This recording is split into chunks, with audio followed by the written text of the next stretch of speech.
Sorry, guys, I'm here. I'm just trying to wipe my glasses real quick because they got like super smudged. 1 second.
All right. Somehow my stuff is like burnt into the. I don't know. There's like a small smudge, and I can clearly see it when I'm looking at a screen because like it's perfectly in the middle and it's smudged. It's not like a very noticeable smudge, but it's a smudge. And oh my goodness, it's like I don't know if it's like in the lens itself. It's so weird.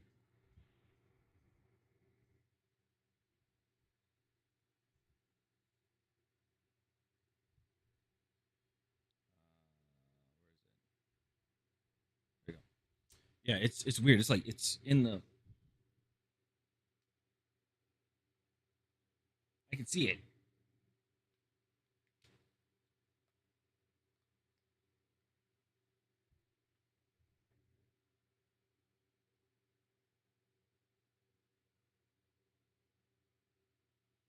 Oh man. So we got some stuff. Wanted to react to a video about marathon, and then also, that's pretty much it. Because I finally edited the video that I needed to edit.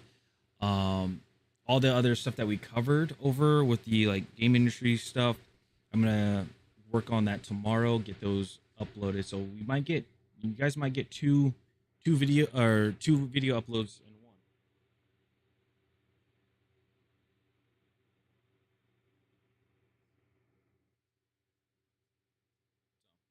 That's gonna be an interesting one. Oh yeah, that's gonna bug me. I clearly see it, and it's just like, ugh. It's just there. It's there.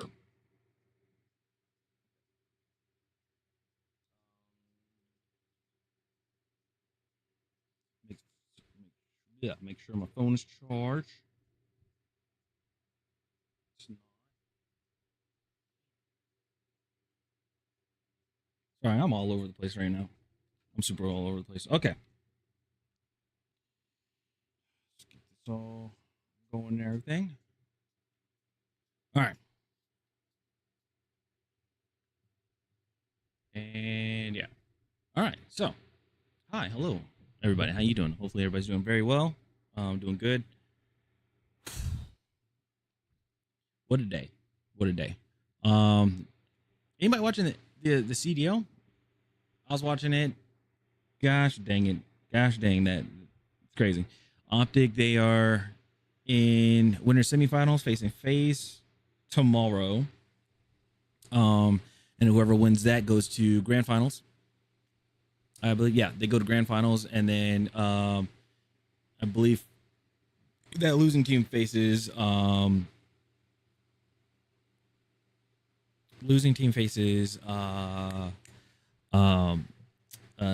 Minnesota. So do I play Call of Duty? No, I don't play Call of Duty anymore. But do I watch it here and there? I do. Sometimes I watch CDL. Sometimes it can be interesting, especially a good backgrounds for stuff that happens. So all right. So I give up.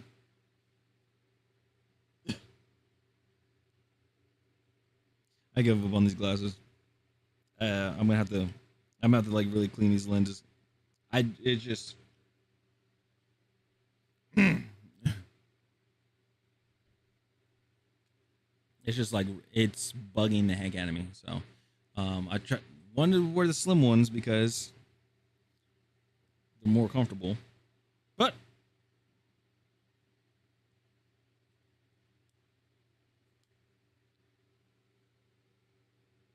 I guess not. But anywho, anything good happened? I saw that Battlefield put out. Actually, hold on, let me look that up. Battlefield put out another video.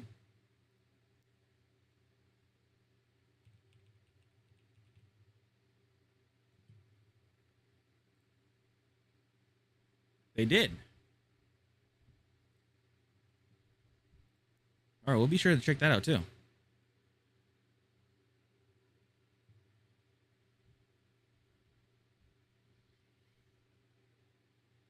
It looks very interesting. We're gonna check it out. Also, tomorrow I'll make sure to have the one reacting to season 4 and the breakdown. I'll have that uploaded.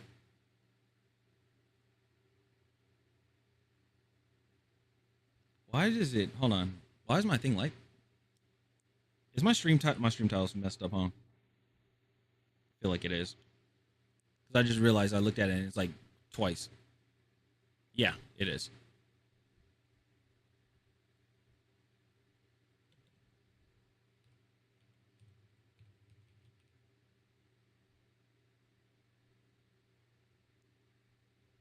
All right. There we go.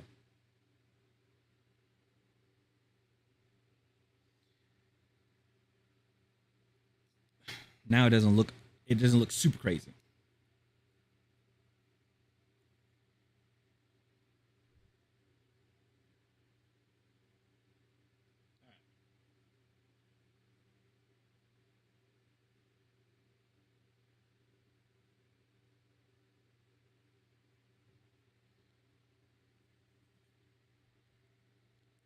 Okay. Sorry.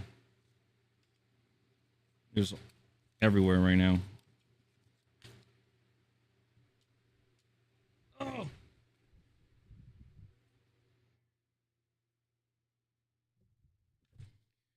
All right. Well, we got a few more days left until. Well, we got 3 days left until season 4 of Battlefield comes out. That's gonna be a good time. Great time. All right. Let's go ahead. Let's get into the first order of business. All right. Let's see here. Yeah, let's go ahead and get into the first order of business. This is Vardark talking about Marathon. The devs are getting desperate because PvE modes won't bring in new players and player accounts are still crashing. Me personally, I'm just gonna say Bungie has been desperate. Personally, I think when it comes to Marathon or just in extraction shooters in general, I just think if it's not a original, organic, like a natural thing, if it's just like a trend that everybody's just throwing everything at, I just feel like the games aren't going to do well because of that. Now I don't know with Modern Warfare 4 because they're getting DMZ, but DMZ 2.0 in Modern Warfare 2 2022 was, it was pretty decent. I enjoyed it, but not many people enjoyed it. So, and that didn't do well. And then they stopped supporting it. Clearly, when Modern Warfare 3, no, not was it Modern Warfare 3? I think so. When Modern Warfare 3 came out, they just stopped supporting that one. So, I don't know. And that's also my biggest concern when it comes to Modern Warfare 4. It's like they have DMZ and everything, right? And does well. Say for instance, it does well and everything like that. Well, whatever the next Call of Duty that they're gonna work on, like that one's just gonna get left in the dust, and then you're gonna have you're gonna have the issues and stuff. That's why I stopped getting Call of Duties, because first of all, the big one is packet loss. And now Battlefield's getting it now. But with Call of Duty, it's been a thing for years, and it still hasn't been fixed. Their excuse is, oh, it's your internet. Call your provider and stuff like that. Get a new IP address and all that stuff. You do all that stuff. You even have I had technicians come out and replace all my stuff, and the packet loss still happens. And I tell Activision, they say, no, it's your internet provider, when it's clearly their servers. Yeah. Anyway, sorry, I digress. Let's go ahead and let's talk about let's see what's going on here. Desperate to find a way to make Marathon work, to get players in game, to make money off of this experience, and basically to get Sony to not shut them down. And now we're finding out that they're adding this big brand new PvE mode in a desperate attempt to get casuals in game. And the reason why that's happening is because why they're desperate. Player numbers are low. And remember, this is how you can tell this is a desperate attempt, is because they clearly stated when they announced the game that it's going to be only PvPvE. They're not going to do a PvE component. Somebody asked that and they said, no, that's not going to happen. It's going to be PvP or PvPvE. And it's going to be challenging. Yeah. I have a few different things to show off, but before I get into the topic, if you enjoy the content I create, check out the links in the description, join the community in my live streams, and consider supporting through Patreon or YouTube memberships. Now, about a month ago, we heard reports that in July they were going to be adding a temporary PvE mode, but they were really hoping that that was going to end up leading to a larger success overall, because it was going to get players in game, it was going to sell more copies of the game, they were going to make money off of microtransactions. Like, it was supposed to be a very large long-term plan for them, which is wild to me, because they decided on a extraction PvP shooter, and now they are basically saying, we're willing to abandon that if we can get at least a few more sales for this game. Maybe studios should go back to doing what they did 15 years ago, which was release a campaign, bank on a campaign, and then add a multiplayer component that people could experience if they really enjoy the title. At least you would have gotten more people diving back in because they knew what Marathon used to be. But yeah, Marathon is now. And what they could have done was, like she said, having the campaign, and then if people like it, then do a multiplayer component. What they could have done is do like what they did with Halo. Halo 2, they had a campaign, they had the multiplayer, and then when people said they wanted more maps, then they came out with a map pack that you can either purchase online, or you had the 2-disc special where you had Halo on the first disc, and the second disc they had a multiplayer pack that you just put the disc in and you download the maps that way. Could have done that. I know people are going to be saying, well, everybody's banking on live service and stuff. That still could be live service. When you want to add in that multiplayer component, that could be the live service. And also that reserves, if they do it correctly, and how many of us want to preserve the game and everything like that. The best way to do it is, again, doing the campaign first. Make sure that has an offline component, be able to access offline, and then for your actual live service part, do do the multiplayer. That's it. Could have done that. Very different than what it was. They just took the title and ran with it. Yeah. But I don't think that enough people were ever nostalgic for Marathon that are interested in extraction shooters. But true. Also, I'm sorry. Hey, I'm gonna be pausing a lot here. I'm sorry, guys, but I'm just wanting to say it. The other big thing is, yeah, Marathon has been. It was previously a game. It was an Apple product of a game, and it was a first-person shooter. It wasn't an extraction. It was a first-person shooter. It's kind of, think of like Doom. It was pretty much like that. And not many people knew about it, so I guess that's why they ran with the name, and also is part of Bungie's IP, but it's just been long gone, especially because of Halo and Destiny have been taken over, and people know Bungie because of those IPs. So it kind of makes sense. But the thing is, it's also a big pet peeve of mine is when they take an existing name of a game, and they make it into something else completely different. Like, I want to say completely different, but they changed the stuff. So, for instance, with EA, Need for Speed Most Wanted, they made the 2005 edition, that the original that everybody knows and loves by EA Black Box, also by the people that made the original Skate, which was also very good. They came out with one in 2012, I believe, and that one is called Need for Speed Most Wanted as well. They didn't change anything else after it. They didn't say Need for Speed Most Wanted 2 or anything like that. It's Need for Speed Most Wanted, and it was made by Criterion. So it was basically Need for Speed with a Burnout style component, because Criterion is more of a destruction base, right? So what that tactic does, and not many people pick up on it, but I do. What that tactic is if that game did very successful, it would overshadow the original game. So if you were trying to look up, actually, we'll look at it right now. Let's see if we can actually pop it up right here. So if I type in Need for Speed Most Wanted, so this one this one says it's 2005, which is good. But like, say the EA page, if you want to go to Need for Speed Most Wanted and you click it, it gives you this one. It doesn't give you the 2005 edition. It doesn't give you the original. Why is that? Like the game, the Need for Speed Most Wanted, this one right here, that everybody knows and loves. I don't know why I did that, but yeah, this one everybody knows and loves, which is the better one. It's like cease to exist. Hard to access too. Really hard to access. So that's a big issue. See, like, even on the Steam page, it has this Need for Speed Most Wanted. It doesn't have the 2005 edition. Why is that? Why do they do that? Why? I just want to know. The only way you get it, look, Amazon.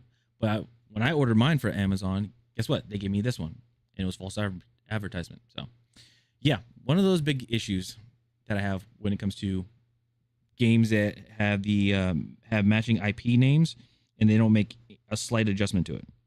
So, yeah. But now we do have some details on this brand new full PvE mode, and the responses so far are pretty brutal. So we know Bungie is adding a brand new PvE mode to Marathon, but it will only be available for 2 weeks when it launches on July 21st, so in just a couple of days. The new mode, called Vault Breakers, lets you play solo or with friends as you fight AI enemies, explore the Cryo Archive map, and complete vaults packed with challenges. Bungie says the 2-week run is a test to gather player feedback. If it goes well, the studio plans to make Vault Breaker a permanent mode during Season 3 with more maps and improvements. So I think that this is just so freaking funny because they continue to do all of these tests, which in theory sounds good, like, oh, this studio is actually going to listen to player feedback. But the issue is that the core game isn't what people want, and so you can add on all of these different maps and modes and microtransactions. But ultimately, if the core gameplay loop is not good, if the core base of enemies you are fighting, or the core gunplay, if any of these things are not good, you're not going to be able to sell people on either returning or even buying copies. This game would have had a better chance if they put the PvE mode like alongside the PvP, the PvPvE, like had it as just a mode on the side. Hell, split it up into three. Do PvE, PvP, and then PvPvE, which is the main one. Could have done that. It gives player choice, and then also you get to see what do people enjoy better. Some people like the game Gray Zone Warfare, which at some point I'm gonna need to play. You can be in a PvE server, but they also have a PvP or they have a PvPvE that people get into. But usually people, when they start out and trying to do their missions, get some gear, some loot and things like that, and get some quests done and everything like that, they try to do the PvE component first, just so they get a good feel for it and everything like that. Now it's like it's hard for people in Marathon. If you're a brand new player and you finally got Marathon and you want to jump into play, like you're gonna get destroyed by people that have played the game since the very beginning. You know, I know people are gonna be talking about skill gaps and things like that, but that's one of the big issues that we have with games nowadays, where it's like, well, this person's just starting out. How are they supposed to enjoy themselves trying to get into a game, or trying to get a feel for the game if, this person's just like farming other people and things like that? Like, yeah, content for them, the person that's farming, but people just leave anyway. So it's one of those things where we're coming to in live service games where it's like either you have to play the game when it originally comes out, or you get left behind and possibly risking having fun. That's what it is. Of the game. Now, this right here is the big highlight, is that it's a PvE mode that lets you play solo. So they are doing basically what they should have done in the first place, which was a single player element.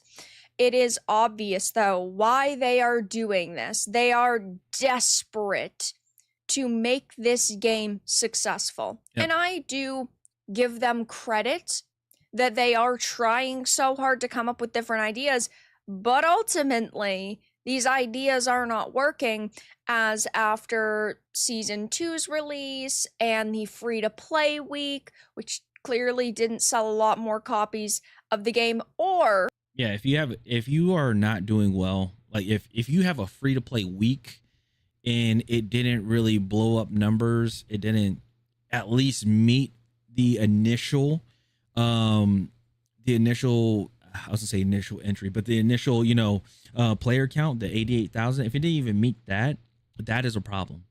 That is a huge problem. The people that had played the game previously spent a week in Season 2 and then decided to not play it, and so new players replaced them. Either way, none of this is turning out to be a smashing success for... And also, I'm going to say this too, like, you were like, Marathon at that time also was competing against Destiny 2, which is another Bungie IP. You have two IPs competing against each other because one of them, they said, we're going to stop supporting because we want to push it over to Marathon, and then we want to get people over to Marathon. Clearly didn't work out for them, given it is right now a Friday afternoon and it is sitting at 3,558 players. And obviously it's going to continue to go up for the day. It's not like these are just the daily numbers. The 24-hour peak is 6,775. And even though I'm sure the Saturday and Sunday numbers will be a little bit higher than this 24-hour peak, because weekend numbers are usually better, we are still not talking about the Season 2 release figures, because it had peaked at 41,000 players, which is still less than half of the all-time peak when the game released 4 months ago at 88,337. But they haven't come close to the Season 2 launch figures, which was a mixture of people returning for Season 2 and free-to-play players giving it a shot. And we do not know the console figures, though we know PC is this game's primary platform. And if these are the numbers for its primary platform, yeah, this game is going to be dead by the 1-year mark. And as I mentioned, this PvE mode was teased about a month ago, and the articles that were being written were filled with hope and rainbows and sunshine. This PC Gamer article says Marathon's new PvE experiment is Bungie's most genius decision yet, so make it a full mode already. I don't think that I could say anything they've done with this game is genius. I just don't think that that is a word that could be used to describe their mindset and mentality and content release schedule slash plan. Nothing they've done has been genius because nothing they've done has brought in the number of players that they need. Sure, it is definitely smart to add solo raids and night modes and PvE modes with friends, but they should have done that from the get-go. Can you imagine having it like if Marathon did do like a raid, kind of like Destiny 2? For example, do a raid like how Division had theirs. Well, you had three. Was it you go in with a squad of 3 people, right? In Marathon, so do with a squad of 6, maybe a squad of 9. Do that. Do a raid. Like when you go into a raid, it's a server itself, and like the amount of people that are in that server, do a raid. It would be cool. It'd be awesome. It's really fun doing stuff like that. Even hell, like even on Skull and Bones, they even have like a matchmaking to fight like these end game bosses and stuff like that, and people had a great time playing it. Like one is like you hunting a mythical dragon. There's a is there a megalodon? There's a kraken. There's a fort. There's a fleet. You know, like all these things that have been done before, and Destiny, and not Destiny, but Bungie's good at it when it comes to like a PvE experience. When it comes to like having bosses and stuff like that, they're good at it. It's just I don't know where they went with it. Obviously, there's different developers, you know, new developers, new game, things like that. But they could have done better.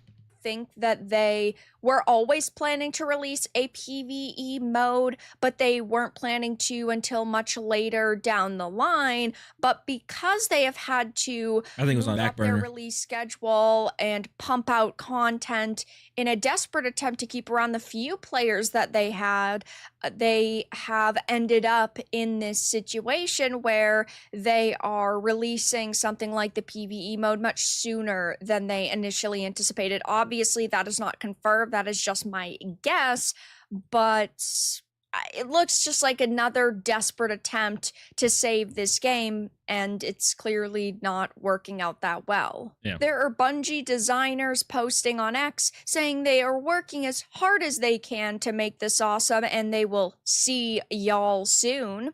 There are gamers saying, please let this game hit a No Man's Sky type of revive. The difference between a Marathon and a No Man's Sky is that millions and millions of people bought No Man's Sky. Yep. Millions and millions of people jumped back into the game when they started updating it because they didn't want to feel like they wasted money. And luckily, the developers were able to really run with that, and they have been very passionate, and they have put a decade of work and effort into the experience nearly, though you can't expect that to happen with a game like this, which is a... And also on top of that, No Man's Sky didn't really have didn't have controversy before the game came out. The controversy and stuff that happened with No Man's Sky was when the game launched. It just wasn't playable. It was just there's so many showstoppers, what we call it, or just game breaking bugs. That's pretty much what happened. It's just like with Cyberpunk, same thing happened. Very buggy, very glitchy.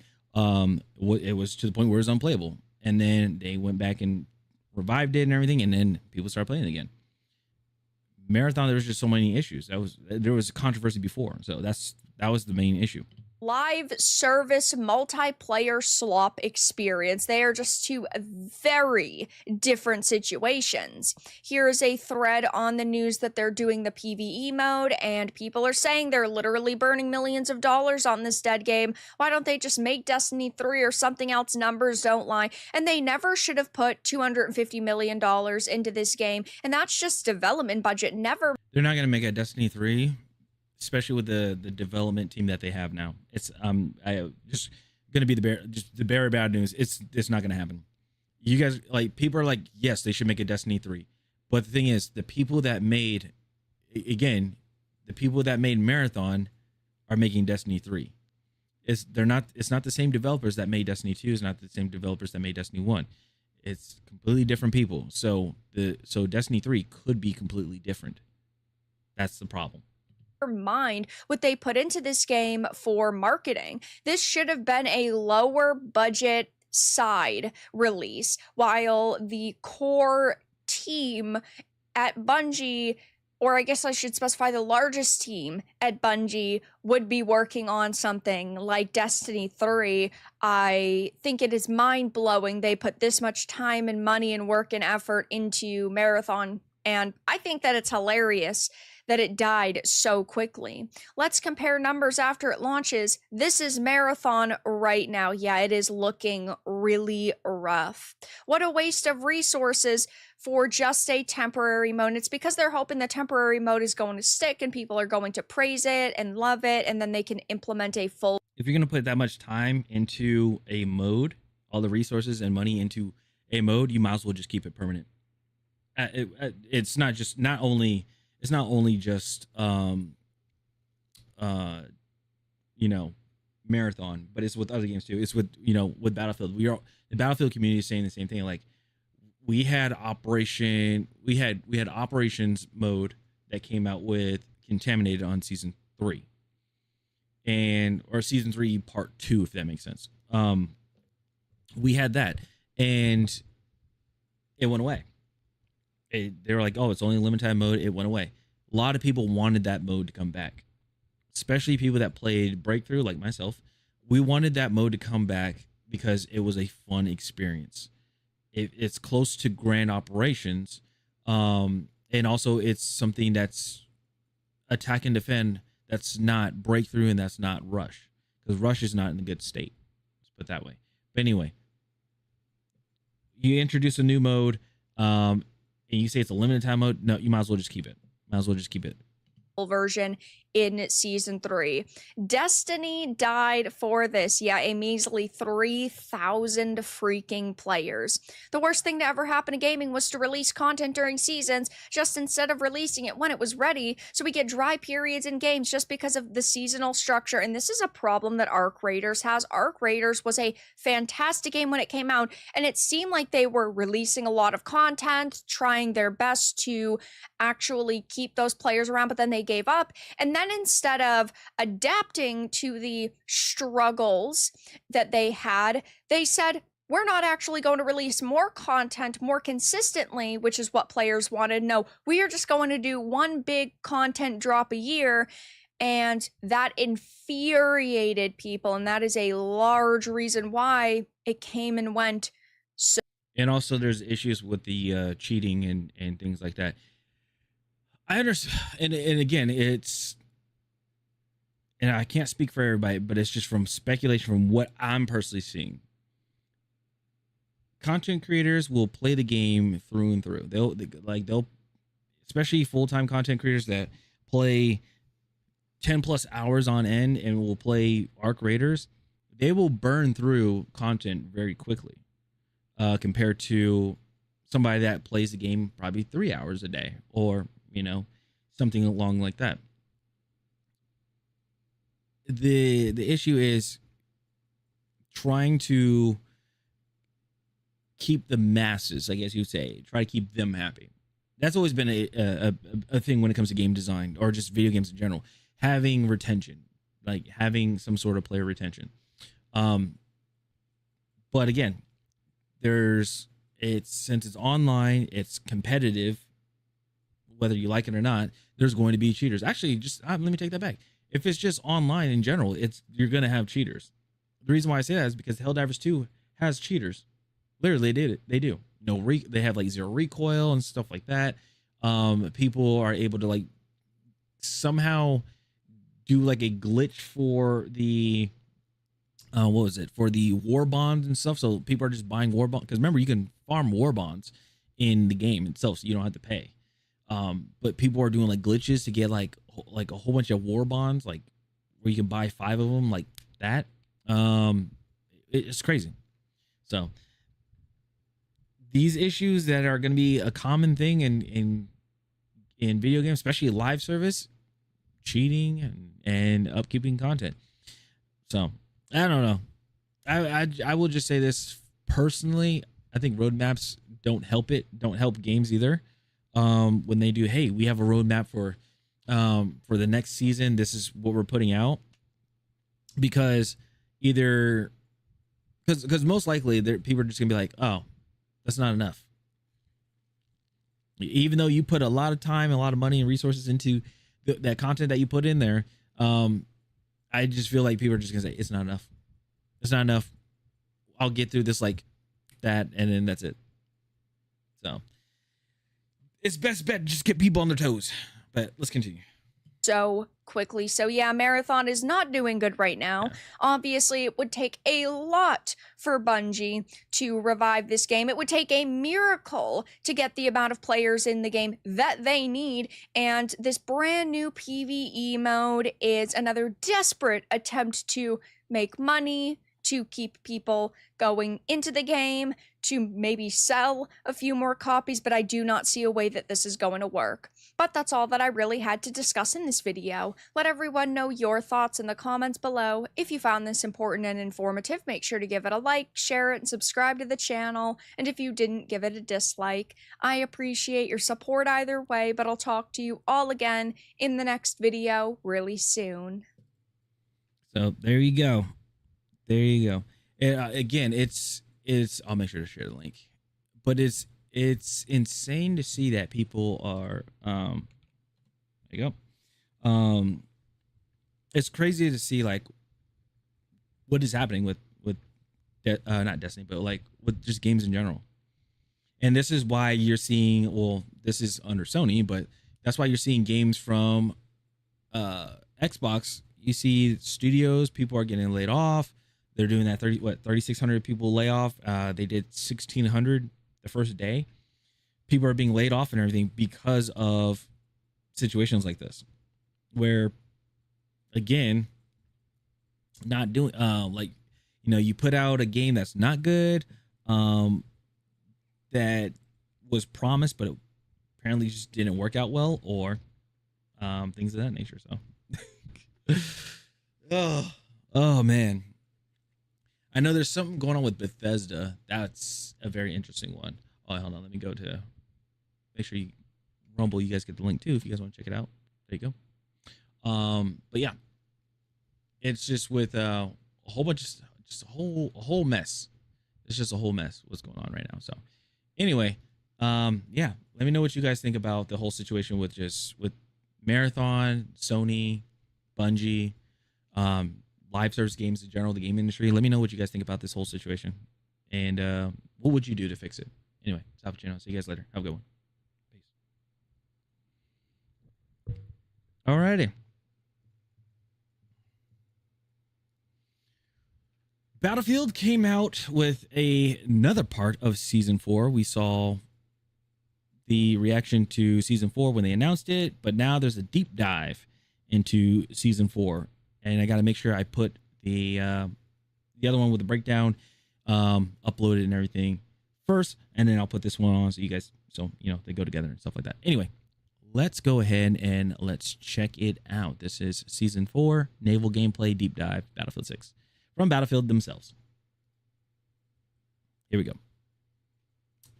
I forgot. I muted it. Redo. Retake. Take 2.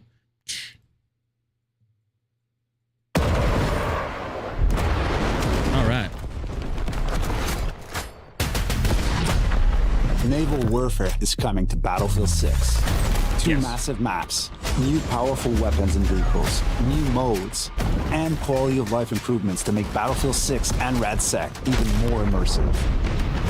Naval warfare is a cornerstone of some of Battlefield's greatest moments, and our teams across the globe have been putting in the work, using our learnings from past games and working with you in labs to make this the most explosive version of naval warfare yet. So buckle up, as today we're going to give you an extended look at what you can expect when Season 4 launches on July 21st, and the new tech that drives it. So let's start with maps. Our first map is Sulu Reef, and it goes live with the launch of the season. We know many of our We're gonna get this in a few days. More scaling their experiences. Sulu Reef will be our biggest map in Battlefield 6 yet. That's right, even bigger than Railway to Golden. It has everything: land armor and IFVs, boats, jets, helicopters, wide aerial spaces to accompany the vast ocean front. This is all-out warfare at its finest. We can't wait for you to experience Sulu Reef. Oh, look at that Later in the F-18. season, we'll be bringing back an old friend. I just realized the F-18 is the landing gear's down. Is that rocket pods? It is. It's rocket pods right there. So you get rocket pods and you get heat seekers. Cool. Hopefully get bombs too. If we do, is it possible that we got a what's it called loadouts for jets? That'd be kind of sick. Wake Island. Wake Island is a staple of the series, but we've worked hard to make this version fit Battlefield 6 scale and gameplay systems. We are reimagining the Battlefield 5 version of Wake Island. We wanted to bring forth all the elements that people love about Wake Island over the years and update other aspects to make it play even better.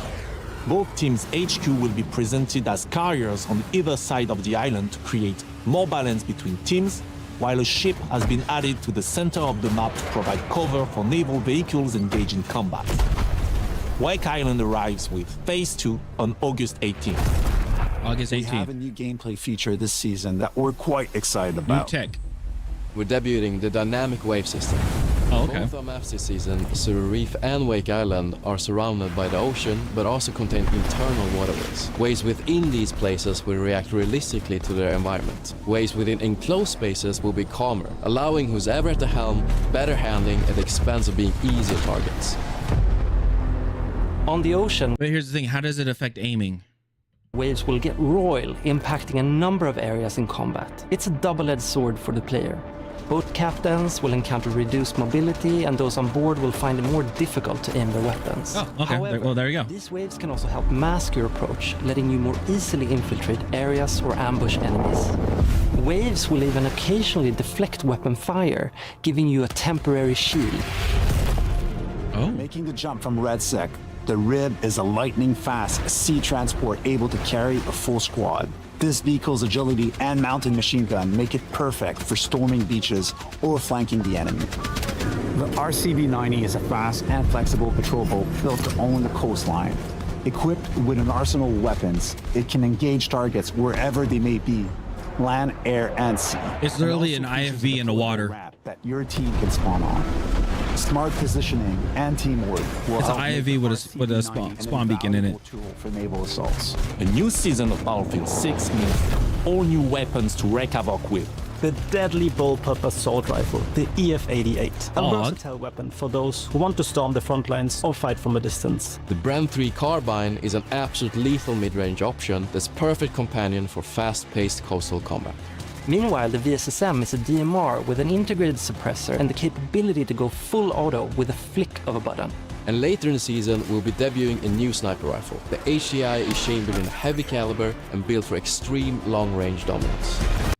wait, hold on. The HCI. Basically, that's a 338 Full recon, ain't it? auto with a flick of a button. Just a bigger And one. later in the season, Yeah, it's basically the 338 recon, just beefier. Man, okay, so I guess we're going back to we're going back to DMRs for mastery, and then we're going back to snipers. Noted. will be debuting a new sniper rifle. The HDI is chambered in a heavy caliber and built for extreme long-range dominance. During Season 4, we'll also be adding some of your most requested features as well as a host of other improvements for the entirety of Battlefield 6 and RedSec. Custom lobbies will be arriving during Season 4 to give you even more control over the kind of experiences you want to create. Wait, hold on. Let me go back. I gotta hear that again. Custom lobbies. Custom lobbies will be arriving. Don't we already have that? Technically, we do. During Season 4 to give you even more. Yeah, code. Oh, yeah. Hosting setup, server settings, periodic message, which is optional. More control over the. I hope they took out the persistent, like the option to do persistent lobby, like to make the lobbies persistent, because that's what is a big issue right now for Battlefield with their server browsers that they have right now. The current version of server browsers is there's a lot of ghost lobbies or dead lobbies because people were doing like either farming XP or something along those lines, and once they were done using it, they never unchecked the box, so it's just the lobby's just sitting there, and it stacks up. So hopefully there's a fix to that. Kind of experiences you want to create. In Portal, creators will have the option of a pre-lobby screen that will allow players to sort themselves into teams and squads. These lobbies will also have admin. Also, this is Portal, so if you're going to make so if you're making a tournament, I guess you would say, that's cool. And then you could be able to sort everything. Okay, that's cool. Yeah. Controls and in-game lobby settings, letting you designate admins and spectators. Alongside custom lobbies, spectator mode will also be dropping in Season 4 private matches in both Battlefield 6 and RedSec. In private With match. several options at your disposal, you will be able to enjoy witnessing the scale of Battlefield unfold from multiple perspectives. 2 new Oh man, are we getting a machinima? Are we getting I'm not gonna say it's machinima coming back, but are we gonna get like machinima style content where people are making like little short films and movies and stuff? It's sick. new maps built for land, air, and sea combat at epic scale. New vehicles, New kick-ass weapons. New systems and feature overhauls. And finally, the arrival of our team up with the world of Top Gun. I got Toad taking the shot. Season 4 launches on July 21st, and we'll see you on the ocean front. They had Miles Teller and Chris Purnell. I don't know who the other guy was. I forgot.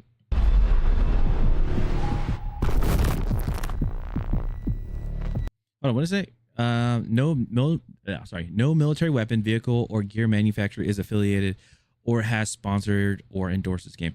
Yeah, so a lot of people are upset about. I don't know why, or I do know why. People are upset on Twitter about this. Hold on, I want to show you guys that. That is it's stupid. I'm just putting it that way. It is very stupid. People are upset because the naming convention. Let me find it. Where are you? Where are you?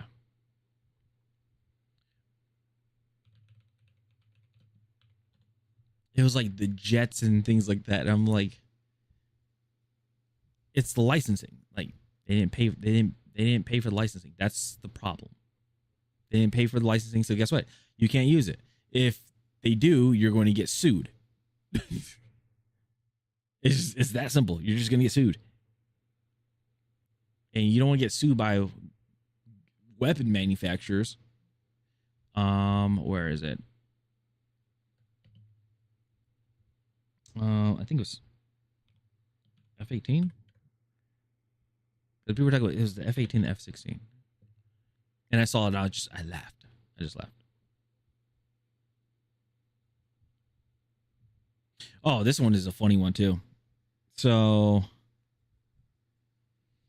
this one somebody talked about. They said, how in the hell is Battlefield going to explain why in 2028 there's a U.S.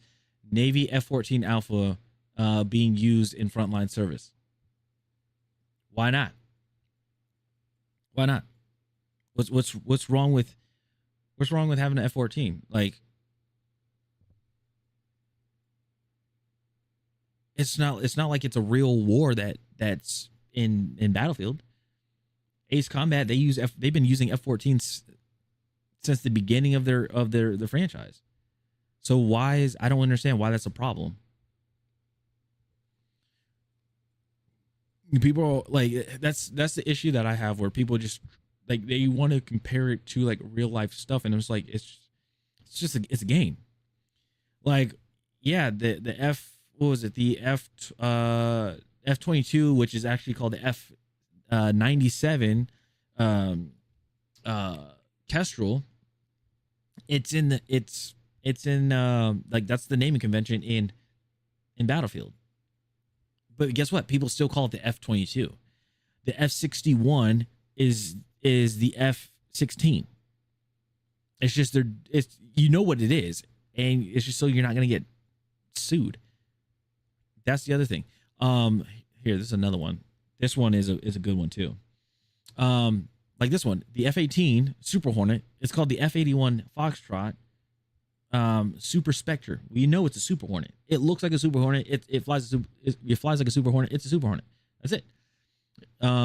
So again, people are just like upset about it. So if they ever come out with an A-10, where they're gonna call it A-01, like, are people gonna lose their minds over a naming convention? Come on now. At least you have the content. At least you're able to fly the damn jet. That's just me personally. I don't understand like how people are so upset about it. Oh, and then also people are what do you call it? People are also going in on this as well, or going in on Battlefield with their the collaboration with Top Gun. The reason why is because they're like, oh, they're like, first it was Fortnite, and then it's Call of Duty, now Battlefield's doing it. I'm gonna be honest, at least like it's still like with the combination of it, like the collaboration and everything, at least it's still somewhat grounded, you know? So I mean, if we are getting a skin of Miles Teller in it, that'd be kind of interesting. Just saying. But at least it's still somewhat grounded. It's not like, I just realized that's Iceman's. I think. Yeah, that's Iceman's helmet. That's sick. Anyway, it's cool to see this. It's not like it's not crazy, like off the wall type of thing. It's still grounded. It's still associated with the characters that are actually in the game. Like, it's still matching with, you know, Pax Armada and NATO forces, their uniforms. It's not bright colored. It's not, you know, it's not like radiant. It's not glowing. It doesn't have like crazy wings or anything that coming off the characters and stuff like that. It's none of that stuff. It's just a character skin that you can possibly have. That's what I'm guessing. Let's see here. Battlefield Bulletin. This they said Battlefield. You guys can't see it, but it says Battlefield 6 joins G-Forces with Top Gun, the most significant seasonal event yet.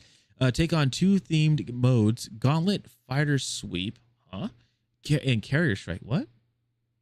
So those are the modes, or something? Let's see. And step into the boots of iconic Top Gun characters in the new squad unit, which is CJTF Helix.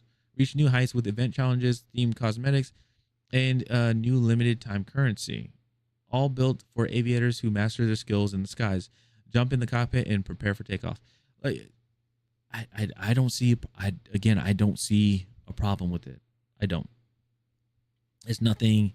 It's nothing insane that is happening. So I don't know. I don't know. I just don't understand how people are just so worked up about it. And the fact that the seat, when we saw it in the first trailer for season 4, it looked like a 2-seater. I don't know how that's going to work with the Wizzo. Like, I'm not sure if they operate both the gun and missiles, or do they operate the missiles and the pilot operates the gun? Like, I want to know how that works out, because that's going to be a very interesting one. So it's going to be very interesting. Anyway, oh, okay. So this is the breakdown here. Okay, let's see what they have. So July 21st, which is in 3 days as of this recording, we get Sewer Reef. We get the rib, the new rib, the RCB 90, which is funny because the ACB 90 is a knife from Battlefield 3. If you guys remember that one. Ranked updates, okay. We get the EF88, the Broad 3, and the VSSM. Broad 3, basically the M13. EF88, the AUG. The VSSM is the ASVAL, pretty much. August 18th, we get Wake Island and Top Gun Carrier Strike, which is a new mode. RedSec, we get Top Gun Fighter Sweep. It's a new mode. And then the new POI in RedSec is the aircraft carrier. So I actually do like that RedSec. They are getting another POI because I know they had the bunker, right? They had an underground bunker from season 1 or season 2 or something like that. But I think that's cool. I think it's cool that they're getting a new POI. And then this Top Gun Fighter Sweep, it looks like it is it looks like the Fighter Sweep. Yeah, I'm guessing that's going to be Gauntlet because it's under RedSec. But because like, why would you have it as a battle royale? So I think it's going to be in Gauntlet. If so, that's cool. Let's see what else here. They have, okay, so then they have the Interdictor, which is the HTI sniper rifle, which is going to be interesting to shoot that. Battlefield Labs going to be presented with spectator mode and custom lobby features. Then we have the F-74 Alpha C-Cat, which is F-14 Tomcat. And then we have the FA-81 Foxtrot, Super Spectre, which is F-18 Foxtrot, Super Hornet. Both of them 2-seaters, as it says at the very bottom. It's kind of hard to see, but here, actually, let me zoom in. Right there, boom, 2-seater. Then we're going to go up to Title Strike, which is September 15th. So this is going to go for quite some time. We have Deep Six Collection event, new challenges. Okay. So it looks like new skins, challenges, things like that to get new skins and stuff. Okay. Phantom Program is coming back, and it's only going to be in RedSec, which, again, they're trying to push people to do they're trying to push people to play RedSec. But I think what's going to happen, to be honest, I think what's going to happen is people are just going to make a custom lobby, invite their friends, and then we're just going to go figure out the codes and stuff like that. That's pretty much what's going to happen. We're just going to figure out the codes. We're going to figure out the puzzles and stuff for the Phantom Program. I'm not sure what you're going to get, but that's going to happen. Proximity chat is RedSec, which is cool. I wish it was in multiplayer as well. That'd be interesting. It'd be fun. I don't know. We'll see. We'll see what happens on September 15th. And then we get a new melee weapon, which is the Diver's Knife. It looks kind of like I was gonna say a Bowie knife. It looks like a hunter. It looks like a K-bar. That's what it looks like. It looks like a K-bar. So, yeah, that's it. I mean, again, I'm excited about it. Let's see here. Yeah, I'm excited about it and everything. I want to see what some people are saying. They are saying over here. All right, so let's see. The Battlefield Labs tags on spectator mode and prox chat. Does that mean at those times, August 8th and September 15th, those features are only available in Battlefield Labs, or will they be available in the live build of the game at those times? I feel like that's just going to be in RedSec at the time. Let's see. Wow, no content at all, and Phantom Program in RedSec instead of multiplayer. Nobody actually cares or plays RedSec. It's deader than Firestorm from Battlefield 5. Such a waste. It's quite a reach right there. Let's see. I need you guys to hear this. Great work, but this seasons are incredibly light, and on top of that, you stretch what is there far too thin. Waiting this long for 2 maps is insane. Yeah, and then people are again asking, so Proxat is only going in RedSec. My thing is, like, I have my gripes about it. You know, I do wish that we got more maps. My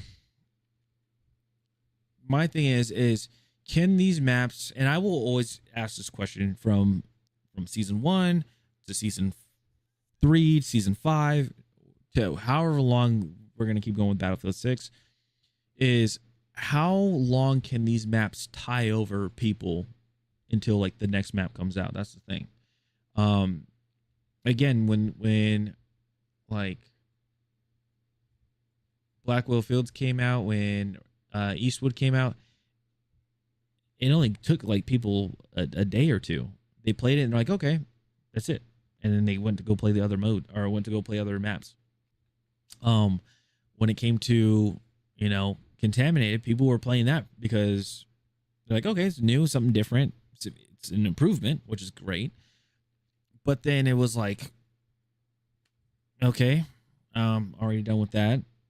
You know, a lot of people were playing it for the Little Bird. That's what they were doing. And then they introduced the Little Bird into every other map. So then they're like, okay, well, I don't need to play Contaminated anymore. I can just go play another map. But then people came back when they introduced Operation Augur. I'm sorry, where you can play Contaminated.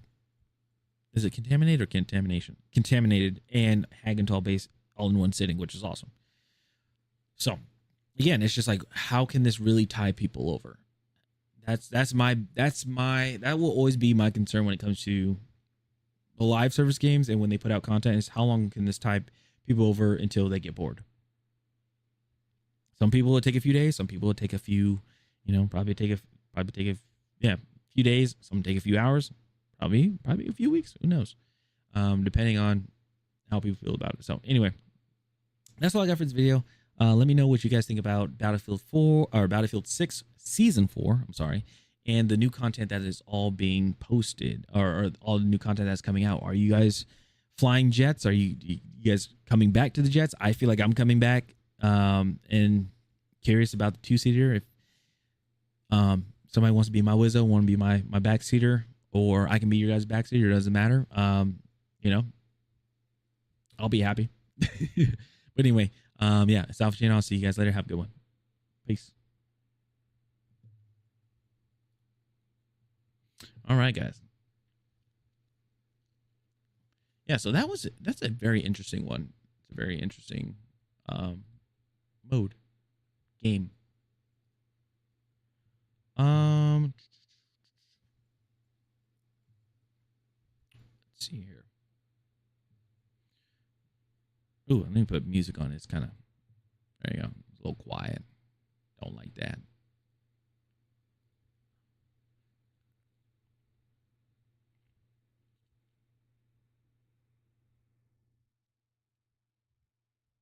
Let's see here.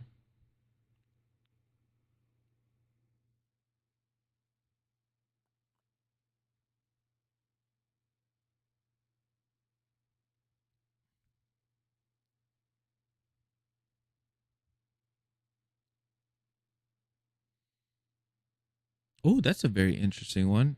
70 gig updates. Says, are day one patches destroying gaming?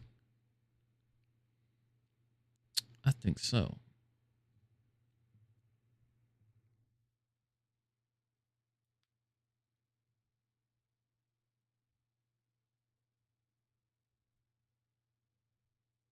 Let's see here.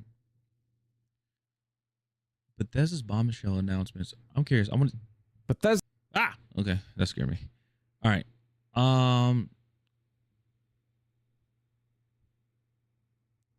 Actually, I want to see this one. Please.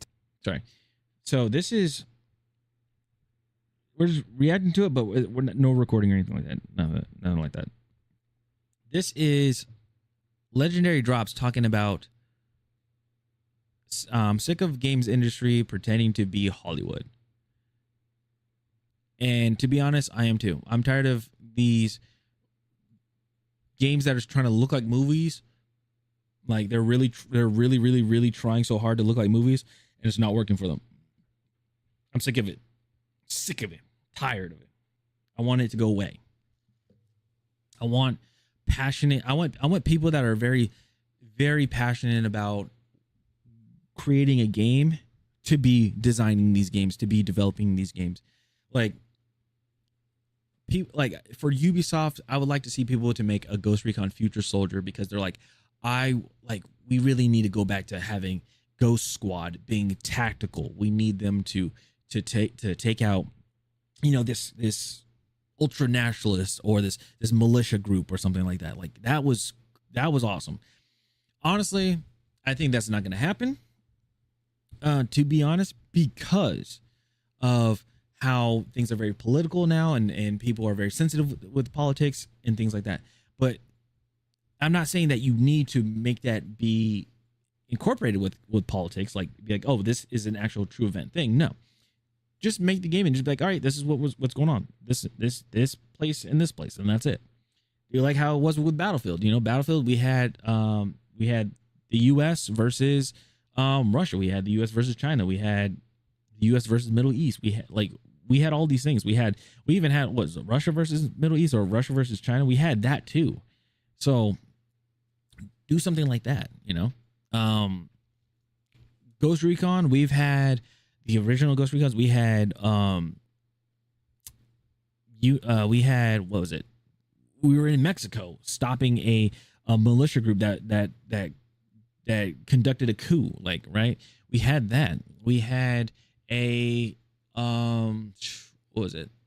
In Wildlands, it was a cartel, you know.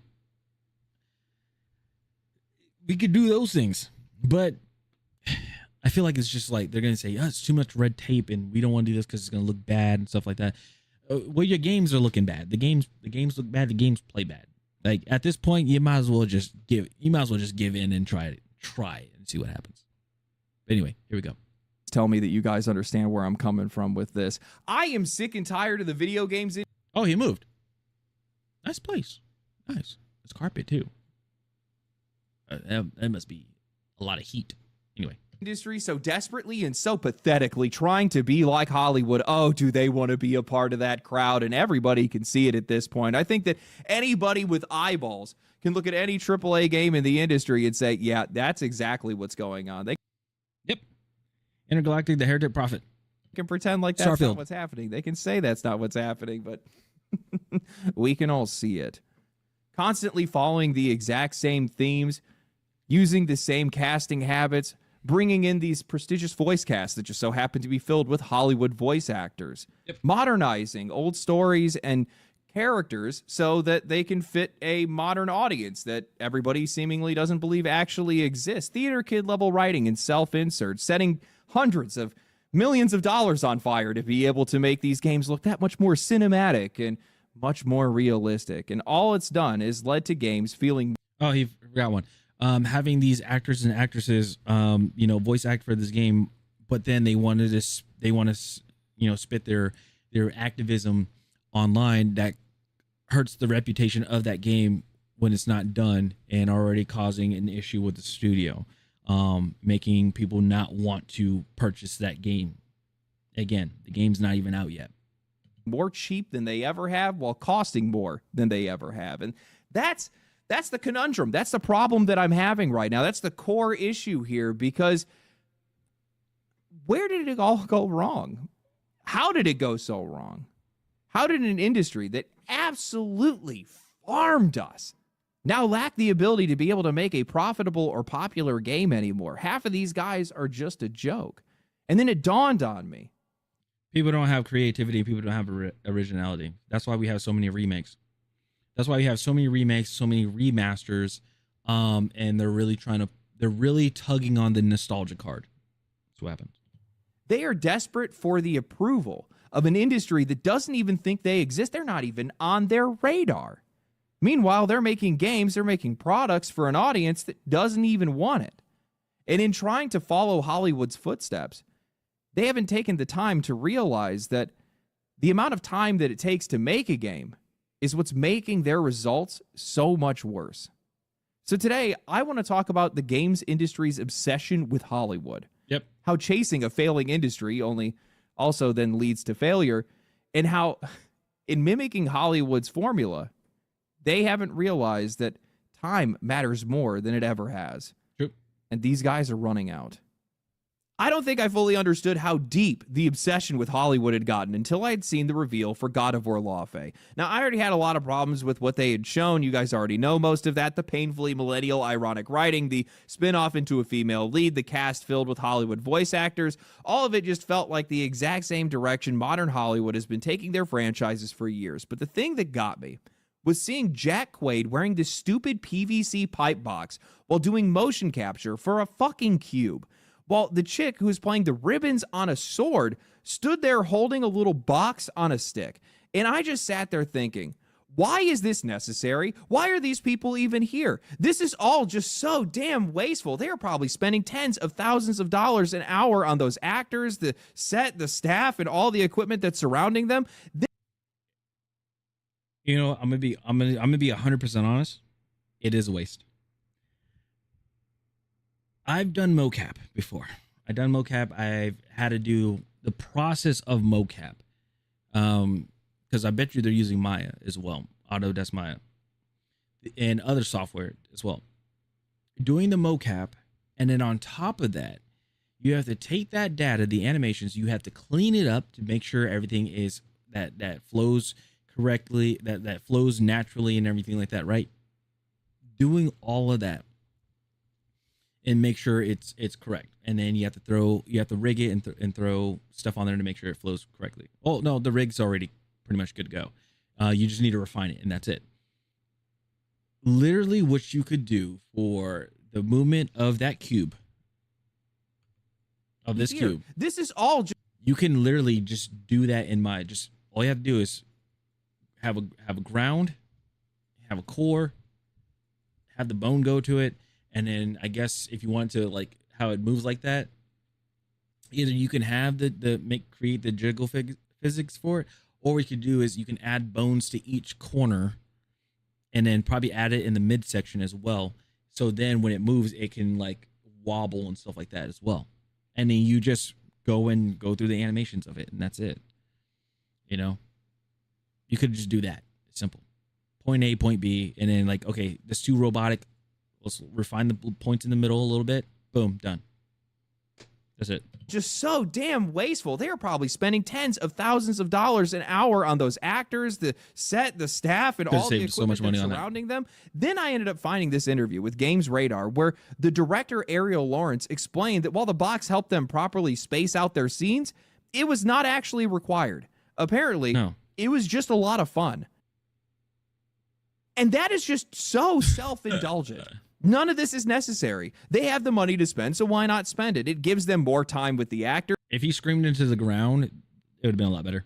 Brings them closer to the Hollywood production process, and it validates their desire to feel like they're directing a movie rather than making a video game, which that's already a problem in and of itself. This industry is not spending all of this money because the game itself demands it or that the players need it. They're spending this money because playing Hollywood makes them feel important. And I think, and you could tell when it's because they focus, you could just tell for a lot of games, especially like this one, they focus a ton on the cinematics themselves than the actual game. And that's where we get that problem. That need to feel important comes from an insecurity that this games industry has carried for a very long time. Back in 2012, Roger Ebert published an article titled "Video Games Can Never Be Art." It was written in response to a TED Talk from Kelly Santiago, who argued that video games had already crossed the line into artistic expression. Ebert disagreed. His position was that video games cannot be art because they fundamentally have the structure of a game, which makes art impossible. Video games have goals, art does not. That was his entire point. Now, he was wrong. That doesn't make sense because art does have a goal. You always want to refine it. You don't just make it and be like, all right, that's it. Well, actually, no. Let me actually dumb it down even more. Point A to point B. Hey, I want to create this. Okay, what are the steps to do it? You do the steps and you make it. Okay, cool. You already did it. You reached the goal. Even doing the steps. I want to make this character. How am I going to do this first? I need to do a concept. Let me draw it out. Okay, draw it out. It's done. Okay, now I need to do a 3D model of it since I know what it looks like, what the character looks like.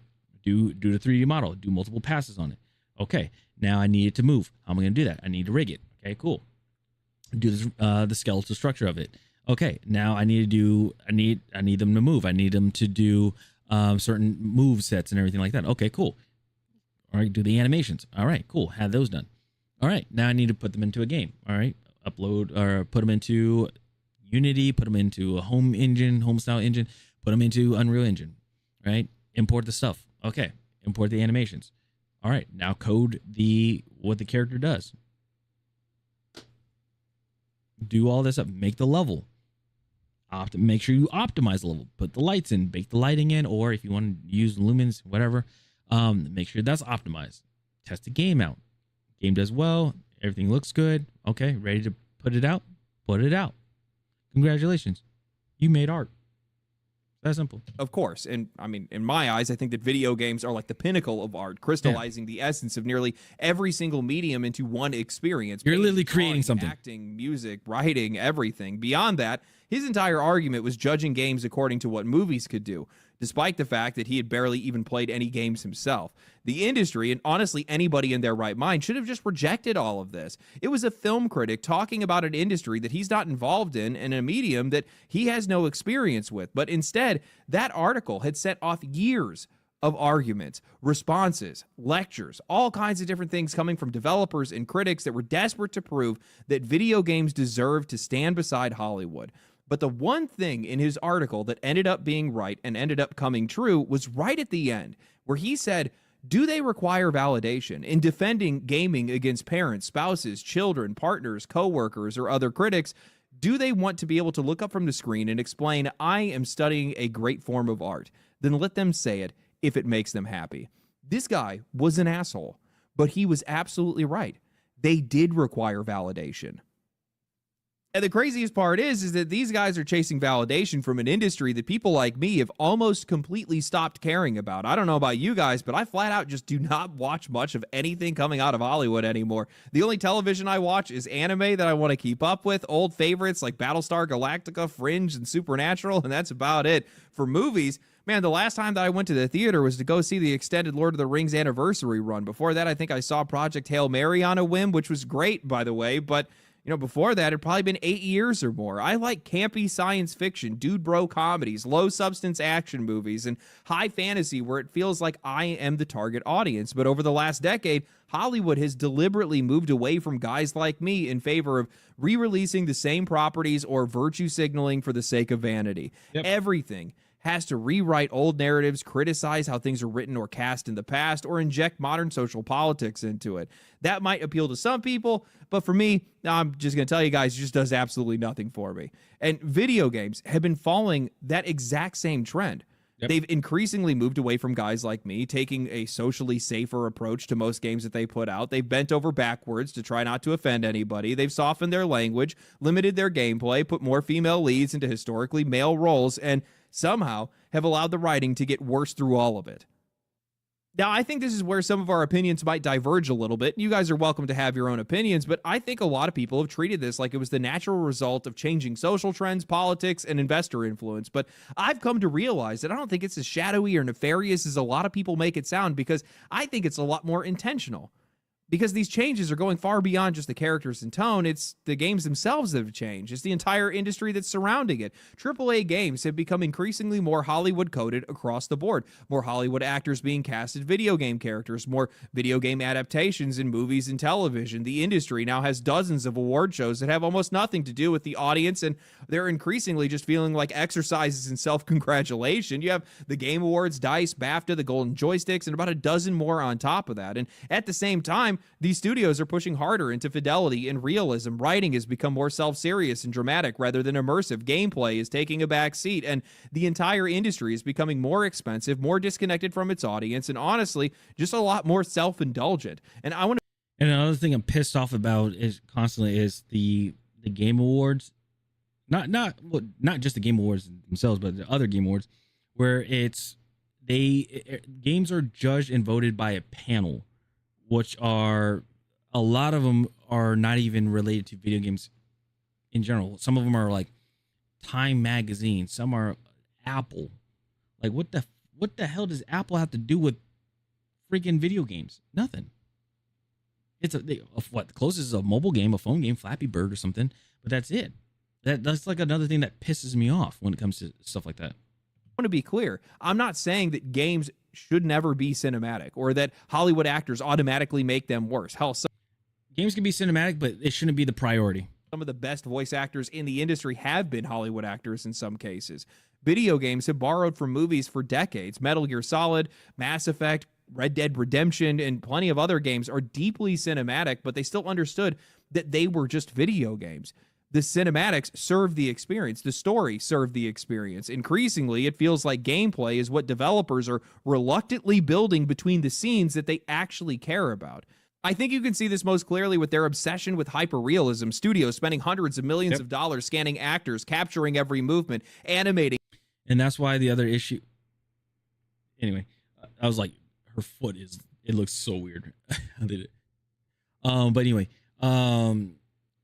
with that just made me laugh. Sorry, but yeah, the issue that I have when it comes to the hyperrealism, it's leading to the whole AI thing now.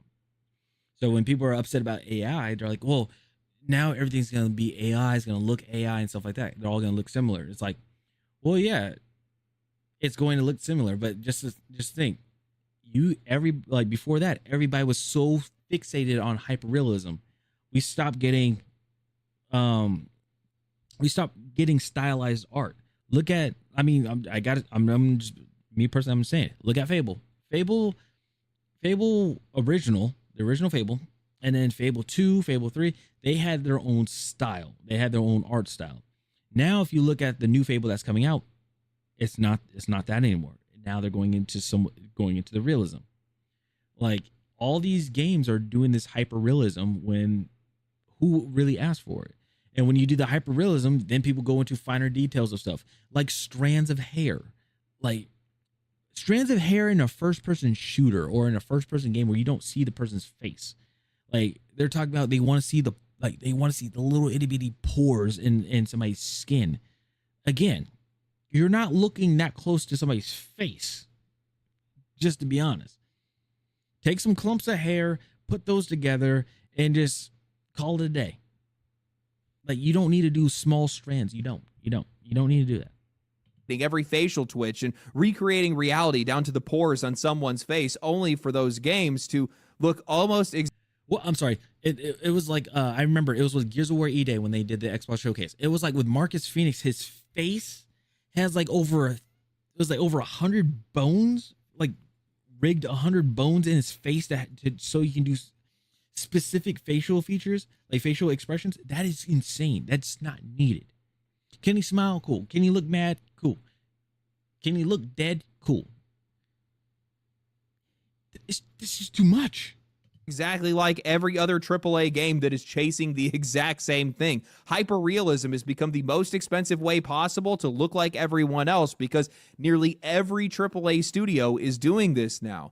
The only real visual distinction between any of these games in this era anymore is where they're taking place in, or it's the personal politics of the studio behind them. Western developers are purposefully making women less attractive and more masculine, and Eastern developers are leaning further into beauty and aesthetics.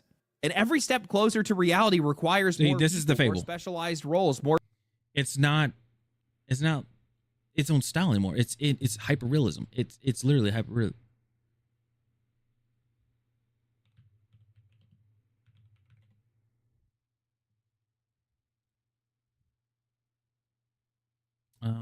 Let's see here. Fable. That's the original Fable. Let's see if I can find another one. Fable.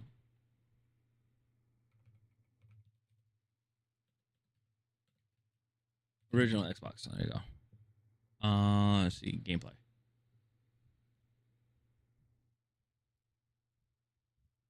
This is again. These are what the character. These is what the characters look like. It had somewhat of a style to it, and now we have this. That's more advanced trying to get technology, super more realistic equipment, and more time. It's why we have watched studios balloon in size to hundreds or even thousands of developers at this point. It's making the games more expensive, but it's not automatically making them more memorable or more immersive or more fun in most cases. Meanwhile, that's what I'm saying. They need to have a solid, just a budget to cap it. They just need to have a budget cap. That's what they need to do. They got to do it. Have a budget cap. Say you're only getting $50 million. If I was a stakeholder in a studio and they said this is how much money we need, they pitched the idea. I'm like, okay, how much money do you need? And they're gonna say, oh, we need about $250 million. I'm like, well, I'm gonna give you $80 million, and I want this game to come out really good. And they'd be like, well, but the thing is, the resources and everything, you better budget as much as you can. The way how your studio is being handled, the way how it's been going with releasing games, and you haven't really made a profit. You're getting 80 million, and the game better be good. It better make a sale. So you better figure out what is needed, what is 100% needed, and what is not needed. That's it.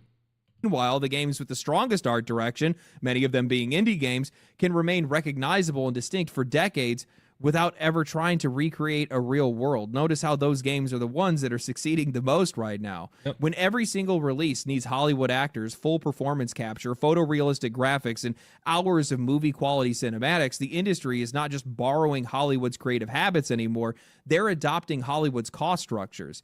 The difference is that Hollywood can make a movie in a year or two. Video games take 7 or 8.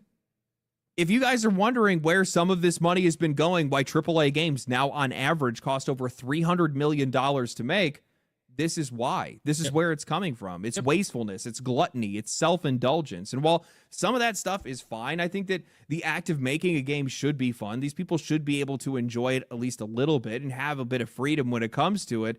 In a lot of cases, these guys are taking advantage of these companies. They're taking them to the bank. They're treating that check like it's blank, and they are using it to fund their fantasy of playing Hollywood. That's what's been going on with some of these guys. They're not even paying attention to trying to actually make a video game in some cases. Like, how do these companies not realize how much of a problem it is when you have a director for one of your games that's going out talking about how it's not even necessary for them to have 3 Hollywood actors in a motion capture set that costs God knows how much, those actors who cost God knows how much, doing motion capture with a team that costs Multiple God millions knows of dollars. how much, and they're doing motion capture for a cube and a ribbon. Yep. It's so wasteful, especially for a spin-off. This isn't even a mainline When you can have a team of probably like 2 or 3 people, mainly 2, that can rig a cube and rig a sword attached to the cube. Simple. title. You know, recently I had read this article that was talking about how a rigger and an animator games have been made over the last few years, like how much more expensive games are today. And one of the reasons that they had brought up is that the biggest difference between today and how games were made in the past is that there are so many more specialized roles than there have ever been. And that's one of the targets for a lot of the layoffs that we have seen recently. It's not a bunch of guys that are wearing a bunch of different hats that can do a bunch of different things. No, instead, something as simple as just creating a character for a game now requires you to have a creative director, and then you have to have a concept artist, and then you need a VFX artist and a 3D modeler, and then you need somebody to rig that model. Then you need an engineer to be able to put it in the game, and then you need a voice actor. But if that voice actor is going to be doing motion capture, now there's entirely different teams that are going to be attached to that, and you have just this ever-growing mountain of people. Go ahead and throw some consultancy agency on there for sensitivity and diversity, and the next thing that you know, well, you have this massive mountain of people that a single idea needs to go through, and all of those people are getting paid all the way down. Yep. Mm-hmm. All of this is not only adding to how much these games cost to make, but it's also adding into how long these games take to make. Yep. And, you know, rewind the clock 15 years ago, games were only taking about a year or 2 to be able to release. Now that kind of timeline is basically reserved for AA games and live service games. Well, also, again, going back to the whole ultra realism and stuff like that, people are trying to use Unreal Engine instead of using their own in-house engine, their own in-house engine that has been working very well for them and things like that. They want to move everything to Unreal Engine, which is an engine that people that have worked there for a while most likely do not know, right? And then the people that are like probably arguing against it, saying, hey, like our engine still works and it's really good for the game. People enjoy it and things like that. People admire it. Us going over to a brand new engine is, people may not like it. Also, it causes a hindrance because now we have to learn. Like now all the people that were used to the previous engine, the home engine, now everybody has to study Unreal Engine. And the reason why I say that is because Halo did that. Halo Studios, or 343 Industry, whatever you want to call it, 343 Studios, 343 Industries, Halo Studios, whatever you want to call it. They did that. They had the Slip Space engine that they made while they're making Halo Infinite, which I think is crazy. And then they dropped that idea because they're like, hey, we can't create this engine while creating the game as well. That's why Halo Infinite didn't do so well. They did that. They dropped it and said, forget it, we're going to Unreal Engine. Instead of just using the engine that they had before. That's why I don't get it. AAA, no chance. These games are going to take way too long to make. And I don't think that these guys have come to realize yet that expense is definitely killing these companies. But the thing that's really ruining them right now is time. Because time waits for no one. And it's definitely not waiting for these games.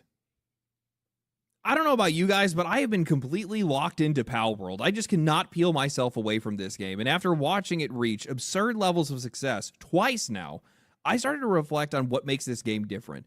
The game is not even a live service, yet it is averaging over like 800,000 players during the week. And it's honestly insane. This is the kind of success that go back. What do you say? Watching it reach absurd levels of success twice now, I started to reflect on what makes this game different. The game is not even a live service, yet that right there, it's not a live service. It is averaging over like 800,000 players during the week, and it's honestly insane. This is the kind of, because I said this is what we want. This is like the type of game that we want. They made it, and they said, okay, cool, we made this. Now this game is out. We have a lot of content for it that's already put out. It's not going to change or anything. Let's go ahead and work on the next thing for this game. And then we'll do an update. Then we'll do like a big old update, which they did. Success that every AAA publisher wishes it could find. These are numbers that they basically put out a game that was more complete than any other AAA game that's out. Let's just put it that way. They try to budget their games around, only to release those games and have them fall flat on their faces. So I kept thinking about what Pal World is doing that the wider industry is not right now. And one of the biggest things that I kept coming back to is that this game only took 3 years to develop. That used to be normal. Through the 80s, 90s, and early 2000s, a game could take a year or less to make as 3D graphics came into the picture. Also, I think it's the idea too, because like pretty much think of it this way. Everybody's like, what if, you know how instead of just doing a Pokemon battle and that's it, what if you had your monsters fight the monster as well? But then also you can shoot them with a gun, or you can like hit them with a club or something like that, and you can capture them. Imagine if you can do hunting and Pokemon battles put together. Oh, and also because we like Minecraft and what they did in survival as well, you get to build a base that will help you survive the world, and your pals help survive as well. And also on top of that, it's not just you building your base, it's your pals that you captured. They help build your base as well. So it's very interactive. Something that has never been done before. Picture, well, it got a little bit more complicated and development roles expanded that then grew to 2 or 3 years of production. Studios then placed more emphasis on cinematic quality, wider scopes, and larger narratives, and AAA development expanded to 4, 5, 6, 7 years at this point. Much of that additional time was not necessarily spent on making the gameplay better, but instead making it look more expensive. Yeah, it's very stupid because people are like, they'll pitch an idea and everything, and they're like, all right, so this is what we're gonna do for a game, blah blah blah. let's say, for instance, let's just say Ghost Recon. All right, so we're gonna do Ghost Recon. We're gonna have a team of 3, and basically we're gonna go, like, the story is we're gonna go against a terrorist organization that attacked New York, right? Cool, you know. But then somebody comes in, they're like, like, that's cool and all, but what if we did this too? What if we add that there was this community that was in New York that was like against the government, that wanted to you know, fight the ghosts as well, you know? And then it's like, what the hell are you talking? What are you talking about? That's not part of the game. That's not the story of the game. They attacked New York. We're going after them to the country. Yeah, but the thing is, like, that country's not gonna like it, and the way how politics is and stuff like that. See, and then all that shit happens. That's what happens. Instead of just sticking to what they did. Look at Expedition 33. Hey, I'm making a Sandfall Interactive in with Expedition 33. Hey, we're making a game. It was like that's inspired by Final Fantasy 8. Okay, I'm with that. Hey, we need a music guy. Hire you. This person wanted to do the narration for the game. I think it was voice acting first, and then they became the narrator for the that did the I was about to say screenwriting for the game, but you know what I'm saying. The narration for the game. Boom. Okay. Everybody was on the same path. Everybody had the same scope, same vision, and everything. The same creative direction for that game. These games now with AAA and stuff, it's like it splinters off, and it's like, okay, now we're losing sight of our game. We're losing the identity of the game before the game is even created. Now, speed isn't everything. You could make a game in a day if you wanted to. That doesn't mean that game's going to be any good, but speed does matter when it comes to relevance. Palworld burst onto the scene in 2024 after roughly a year in development, and then, while it was still fresh in people's minds and the audience was still waiting for it, the game then dropped its 1.0 full release 2 years later, and it exploded. If they waited a little bit longer, or maybe another couple of years, who knows how big that audience actually would have been. But I think it would still be around, because again, Palworld is a pretty unique game in itself. Just to be honest, there's no other game that actually does exactly what Palworld is doing. To be honest, still think that game would have been fine, because I think there's another kind of relevance that matters even more, and that's cultural relevance. Palworld probably could have released at any point they wanted to, because Pokemon is seemingly immortal. It has always been near the top of the charts. It has an active global fan base that has embedded itself into popular culture for decades now. Creature collecting itself is kind of a timeless concept. Palworld, by extension, is kind of a timeless concept. The same cannot be said for many of the trends that AAA games are chasing, especially the trends that they're borrowing from Hollywood. Yep. What was the last time that you watched a timeless movie that came out of Hollywood? Oppenheimer, maybe? And was there even one before that? Many of people's favorite movies are the timeless classics: the original Star Wars trilogy, Titanic, Jurassic Park, the original Disney animated films, Lord of the Rings. They were not completely built around what was happening in the year that they were made. Warfare they as were well. Self-contained creative works with themes, characters, and worlds that could outlive the culture that was surrounding them, because they weren't about the culture that was surrounding them. We don't see nearly as much of that coming from Hollywood anymore, because they have become obsessed with current social norms, internet discourse, and whatever the current cultural conversation is that's happening at that exact moment. The problem is that modern internet culture has now made this even worse, because they pick up and abandon trends within a week or even sometimes days. Anything that's going to be built around culture today is going to have an expiration date, and that expiration date is getting shorter every single year. Now, that doesn't mean that movies and television shows can't still be successful. They absolutely can, and I think we all can see that, but they benefit from having a much faster turnaround. A movie that begins production in 2020 that releases in 2022 can still feel relatively connected to the culture that produced it, but a video game that begins production in 2020 and releases in 2026 or 2027 can feel like it came from an entirely different planet. I think this is one of the biggest reasons that we have been seeing so many games struggling so much culturally. It's why we are seeing so much backlash over character designs, how stories are written, and the overbearing use of divisive social politics. Many of the games that have been released over the last 2 years began their concept phases and development phases somewhere between 2018 and 2020, and that was a completely different cultural reality.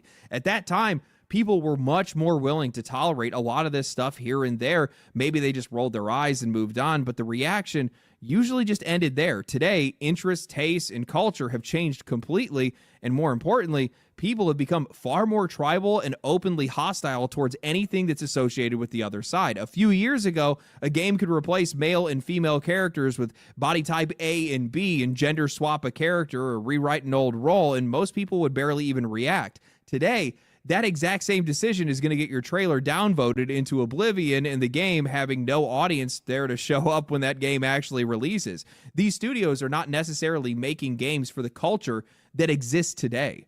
They are releasing games based on culture that they would believe that would still be here 6 or 7 years ago. This is why multiplayer games have honestly probably been hit the hardest. They are far more vulnerable to the changing of trends and also to trends just changing faster in the industry than they can actually develop around them. And I think this extends far beyond just politics and opinions and tastes and everything else. It's actually affecting the games themselves. I think what games need to do is they need to be more, not versatile. I don't think versatile is the right word for it, but they need to be more I would say procedural, maybe something along those lines. Like if it's going to be a first person shooter, like have different modes that could be a part of that. So it's like, say for instance, like you have your arena, obviously let me back up. Obviously have a core design for it so it ties all together between the games, right? Like for instance, they made a Left 4 Dead 3, let's just say, right?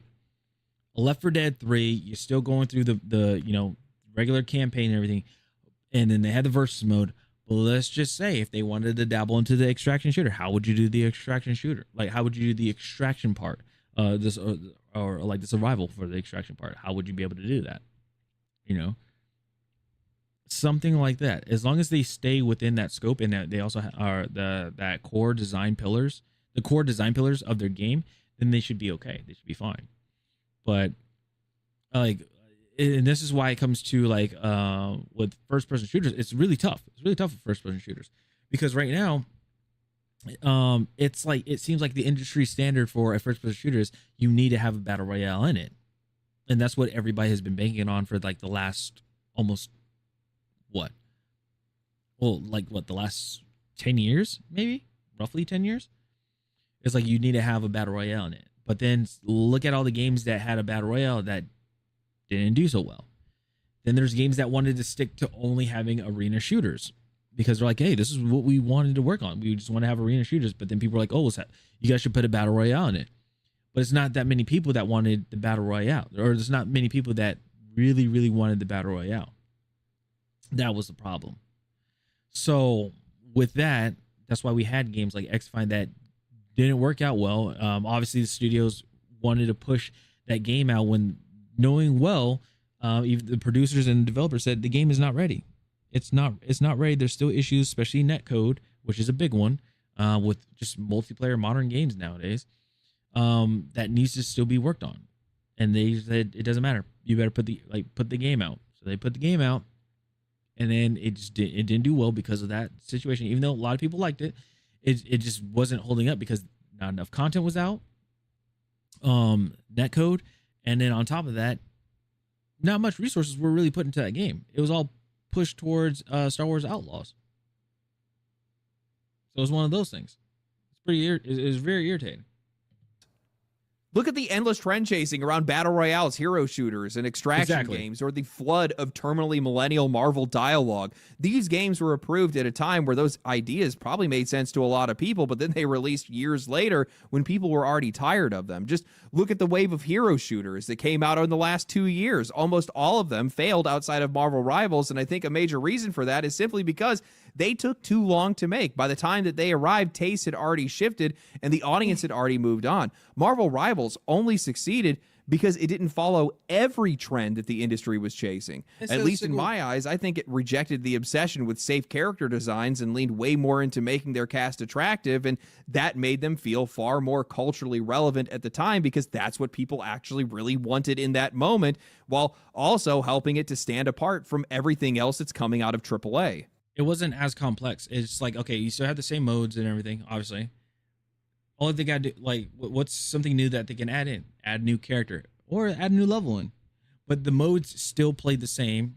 The functions of those modes, the mechanics and everything, they still played the same. It's just the map is different. A new character is introduced, and then they had, the design, the functionality of those characters and the move sets as well for those characters, and did some balancing. That's it. Like Marvel Rivals is actually pretty much set. All they have to do is just, the only new thing that they added for content is either a new level or a new character, and that's it. And then you just work on the design for those, and then just do some balancing, and that's pretty much it. And I think all of this becomes so much more worse when these companies try to do this inside of existing franchises. When you have your own IP, you're free to do whatever you want. Exactly. You can build characters, worlds, and an audience around the culture that you're chasing, and when people you take can the decide name, whether they're interested. But when you take something that already existed and you reshape it to trends from 6 years ago, you're forcing ideas onto an audience that already has expectations for what that series is supposed to be. Look at what's going on with the Odyssey right now. This is something that also happens in Hollywood. This is why these changes create so much backlash. This is what's really pissing off a lot of people. They are using the popularity of an older franchise to sell something designed for an audience that they assumed would exist years later. By the time that game releases, that predicted audience may have disappeared by that point, while the original audience is still sitting there wondering why everything they like has changed to attract people that never even showed up. Now, something that I find really funny, and I think a lot of you guys are probably going to agree with me on this, is that I think a lot of people in the games industry desperately wish that they were Hideo Kojima. I mean, Death Stranding has everything that I have criticized throughout this entire video. It has Hollywood actors, full performance capture, hours of cinematics, expensive production. Hell, they even have a bunch of licensed music in it, and they definitely have a director who clearly loves movies and television and sees himself as a director. Kojima puts celebrities into the game just because he wants to meet them. He scans directors into their world as holograms. This man is probably the most self-indulgent developer alive, but Kojima understands something that the rest of the industry fundamentally does not. All of this serves an idea that is completely his own. Death Stranding was and it's something he enjoys. He actually shows, like when he even presents the game, when he shows the game, when he presents the game or talks about a game, you can just tell how excited he is when he talks about that game. He's like he's genuinely excited and happy. He's like, this is what we made, and I'm really excited for you guys to see this and be a part of this, and then people are like either woo or they're like, I don't know, but he takes that in. Nowadays, like you could tell between seeing what when somebody's excited and very passionate about a game that's being released, and when a team is like, oh, we're relieved that this game is coming out, we made some money, like we're gonna make some money. You can tell. You can just tell the difference. Was not an old franchise. It's being rewritten around whatever Hollywood is doing at the time. It was an IP that was distinct. It had its own distinct world. It has bizarre mechanics and an experience that only would work inside of a video game. You spend hours walking across mountains, balancing packages, building infrastructure, and forming connections with people that you may never actually meet. The actors help bring that world to life, but the entire game is not built around just showing off those actors. These studios copy the surface level parts of Kojima. They hire the recognizable celebrities. They build out these enormous motion capture studios. They create long cinematic scenes, and they take themselves very, very seriously. Yeah. But they leave out the creative risk, the mechanical experimentation, the willingness to make something that may only appeal to a very specific group of people. They want the prestige without doing the thing that earned him the prestige. And I love Death Stranding, by the way. It's one of my favorite games. I think it's absolutely fantastic. It looks good. I never played it. It's definitely self-indulgent, to say the least. But at the same time, it's a game that offers an experience that you just can't find anywhere else. It does so many weird and different things. It's so distinct in its world and what it's trying. It's a game that looks like a movie, and then what the game industry is trying to do is they're making movies try to be a game. That's what they're doing. To do, and none of it feels like it has anything to do with current day. Ironically, by trying to be big and cinematic and ultra Hollywood, Kojima, being the guy that he is, actually made something that was timeless and distinct, which kind of loops me back around to Power World in a way, because Power World didn't take 8 years trying to figure out what they were going to be able to make in the current culture that they were making it in. No, they took a timeless concept iterated on it, and then released it to an audience that they knew would already be there no matter what, regardless of when those guys released that game. And that's why it's so popular. That's why it worked out for them. And that's what I think a lot of these guys have kind of just lost sight of over time. Yeah. They've gotten so obsessed with Hollywood, so obsessed with trying to make video games into movies, that they forget about what made games timeless. At one point in time, I wanted to make a video where I was going to talk about timeless games and like what makes games timeless in some cases, like an Ocarina of Time or a Metal Gear Solid or, you know, Final Fantasy VII, Final Fantasy X, the original ones. There's a ton. There's a huge list. Super Mario Brothers, right? If you think back to all these games, all the most timeless games, not a single one of them was ever made to have anything to do with what was going on in current day. Exactly. It was never about current culture. It was a self-contained experience that was made to be not about its culture and just about itself. Yeah. And that's the one step that these guys completely miss. I don't think that, I'll be honest, like, I don't really care that these guys want to make games look more cinematic. If you want to make games look better, cool, that's fine. If you want to hire Hollywood actors, cool, that's fine. But the one thing that's crippling these guys the most is the fact that they are stuck in today and they need to be thinking about tomorrow. And that's the thing that's really killing a lot of these games, right? They need to think about the end game instead of short form content. Let's put it that way. They need to be a YouTuber instead of a TikToker. Let's put it that way. Now, they got to get out of this because, I mean, as somebody that is just not really a part of the whole film thing, I don't really watch a lot of movies anymore. I really don't watch a whole lot of TV. I know that I'm not alone, and I know there's a lot of other people that are like me. And if these guys continue to follow what Hollywood has been doing and following their trends, they're going to end up meeting a lot more guys like me. I'm going to tell you that right now. Look at Anyway, Xbox. I'm tired. I'm going to get ready to go to. I got to go to bed. Cat keeps coming and trying to tell me it's time to go to bed, so I'm going to go to bed. Thank you guys for watching the video. If you guys did like the video, subscribe to the channel, share it with your friends, comment down below. Follow me on Twitter. Follow me on Twitch. Catch me in the next one. Let me know what you guys think about this video. Let me know if you guys are sick of the Hollywood trends inside of games as well. And I'll catch you guys in the next one. Stay cool. Stay righteous. Stay safe. Peace. All right. So that was... Oh, excuse me. That was Legendary Drops. All right.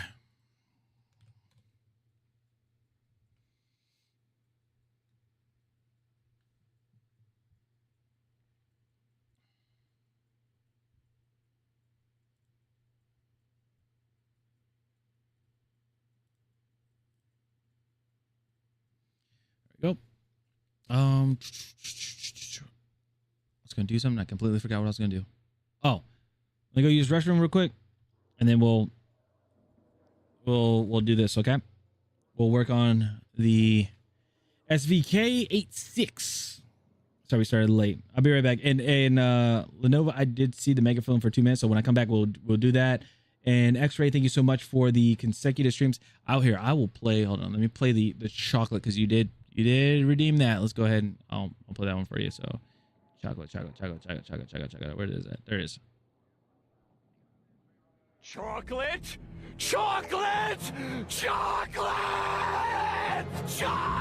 There you go. And then I'll be back. We'll do when I get back, we'll do the whole megaphone thing and all that stuff. All right. So I'll be right back.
All right.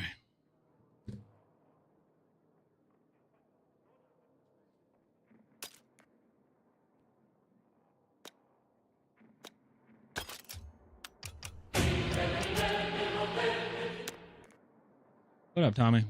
What is up? I'm waiting for that. Waiting for the ad to end, and then I'll do the what do you call it? Yeah, waiting for the ad to end, so then I can do the megaphone.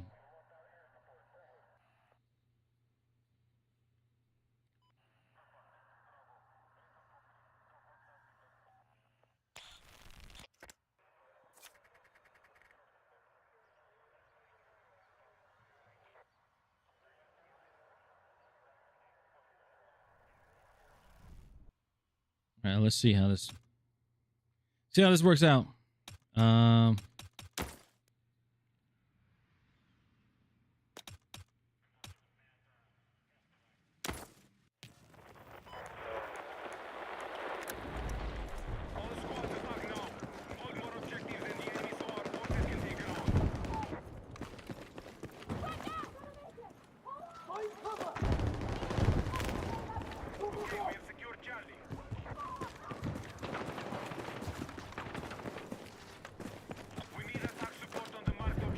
Throwing frag!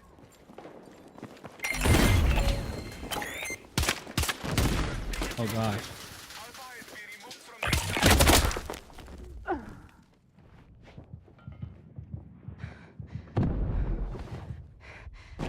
Yeah. This is gonna be a rough one.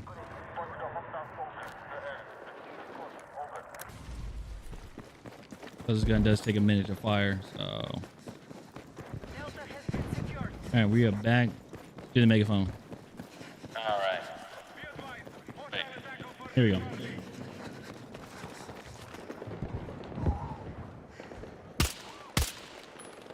Oh, this gun kicks a lot.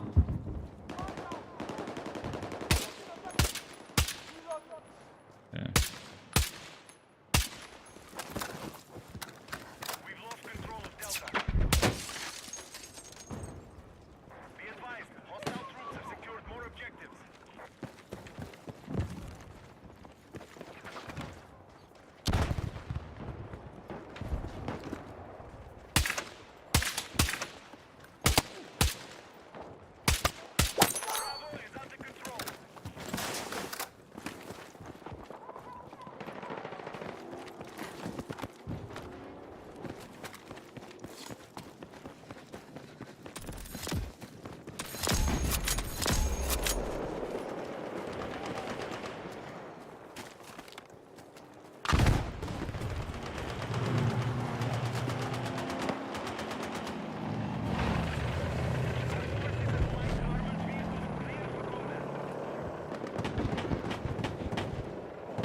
Oh no.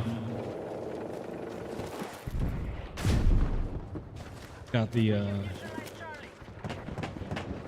bug, well, not a bug, but just that latency issue. Packet lost.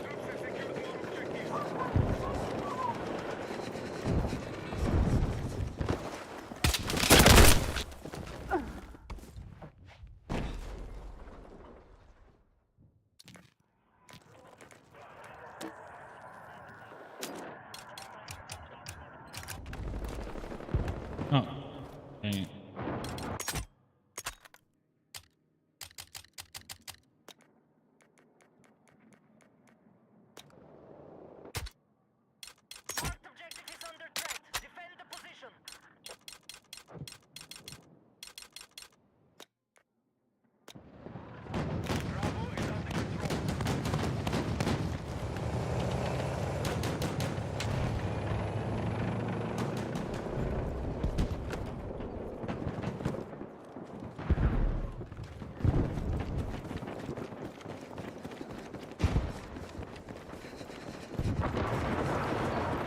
Oh, we are playing, yeah, we are playing Escalation. What are the best scopes to use on the sniper? It's all personal preference. 6 times, 8 times, 10. It's all personal preference.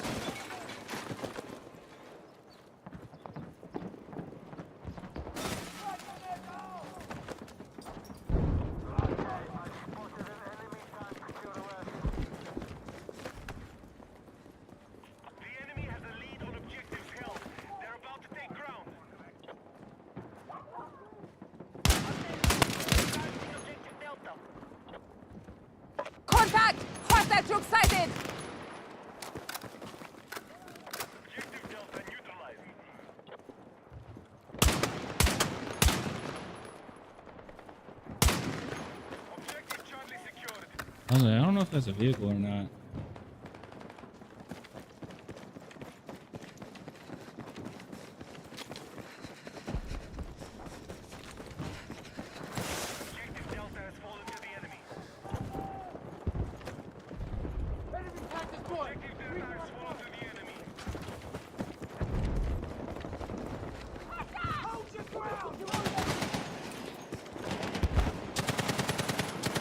Literally the downside to this game, or to this gun. It's just the rate of fire. It hits hard, but the rate of fire is too slow.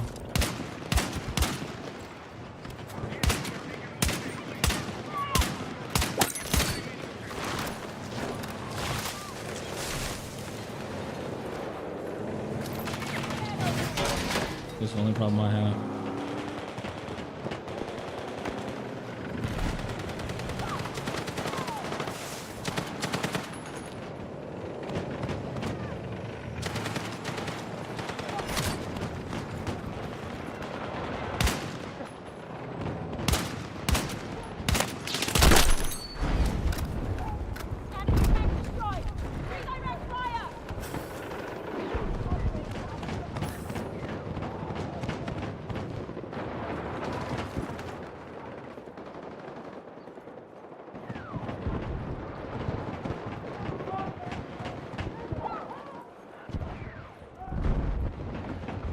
In the building? He is.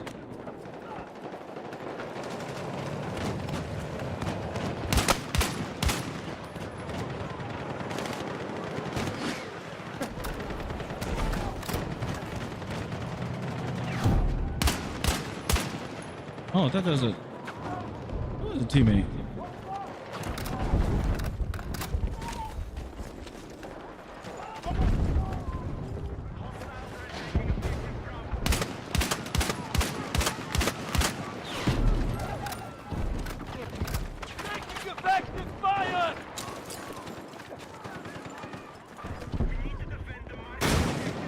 Cover me!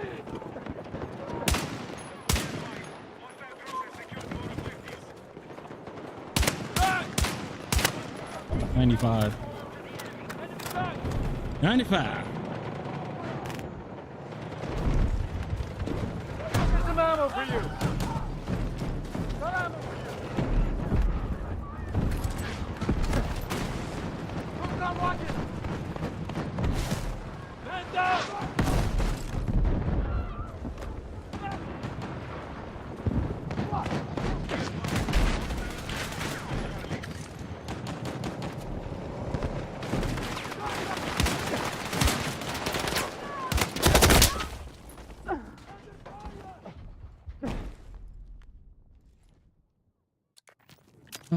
I wish I can change the I wish I could change the thing out. I wish I could like somehow increase the rate of fire for this gun. But there's nothing. There's nothing that would be able to do that, unfortunately.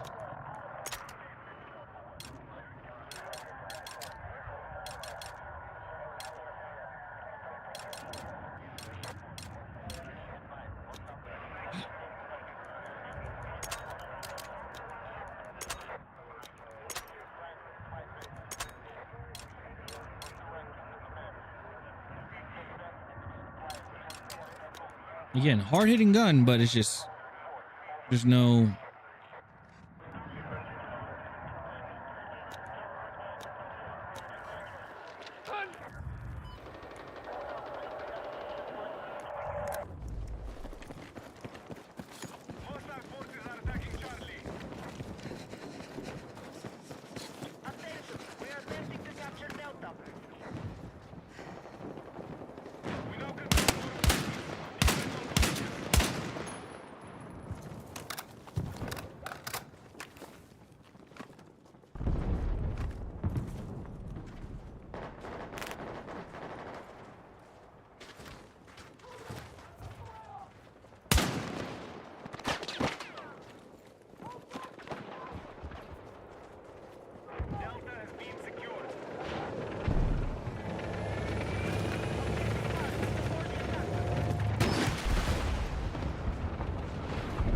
Did he fire that?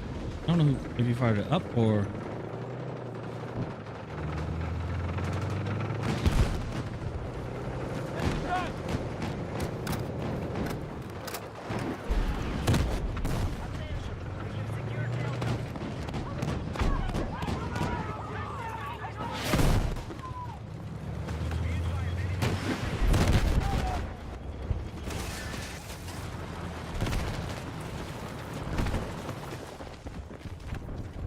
Well, there's a big old tank at the end.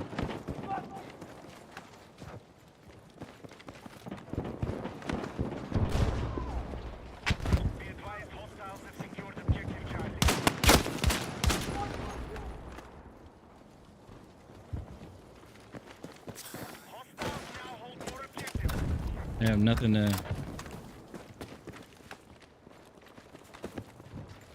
Nothing to kill it.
I can't. I gotta sit. I have to sit back and use this gun. I can't. It's too slow.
Try to move. Oh goodness, that goes fucking ass.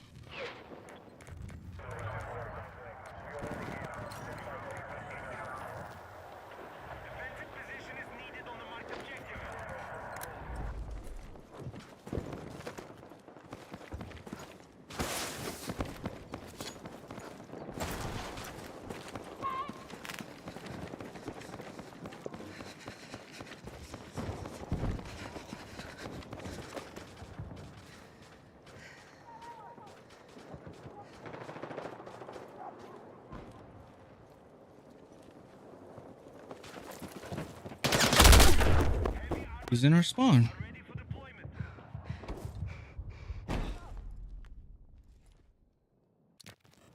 What are the odds of that?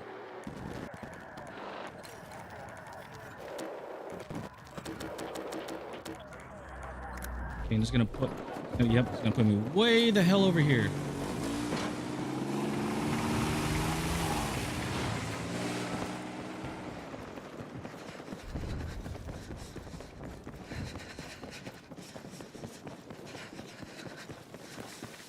advised. Hostile attack confirmed on Charlie. We have initiated our attack on Echo.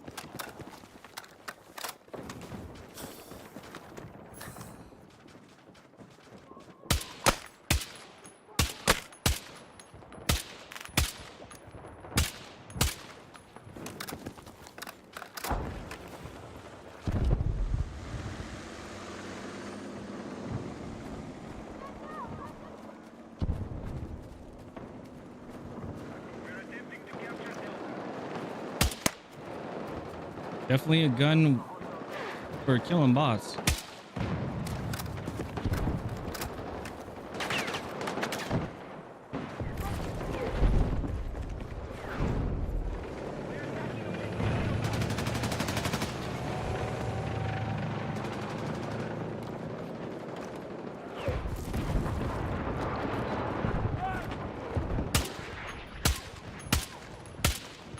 We are attacking objective Delta.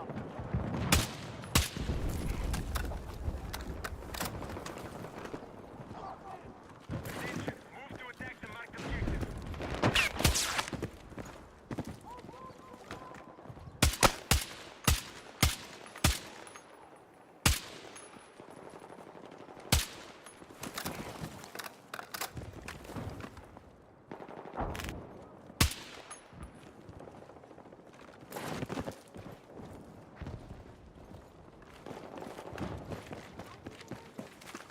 We have secured more objectives.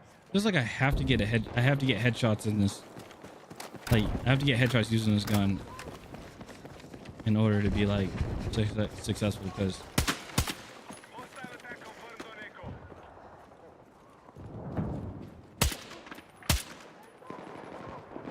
I'm mashing the trigger like 3 times to fire off the second shot.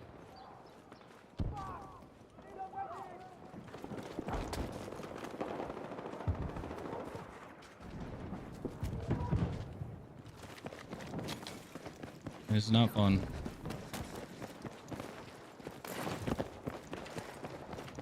Hostiles are attacking objective Echo.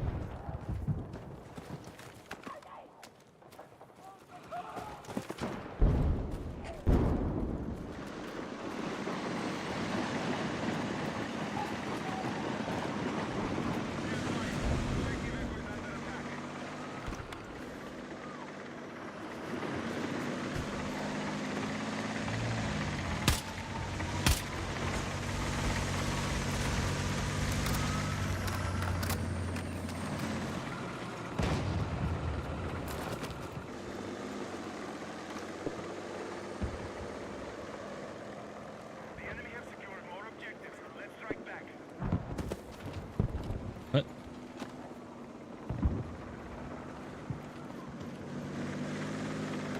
Man the mines.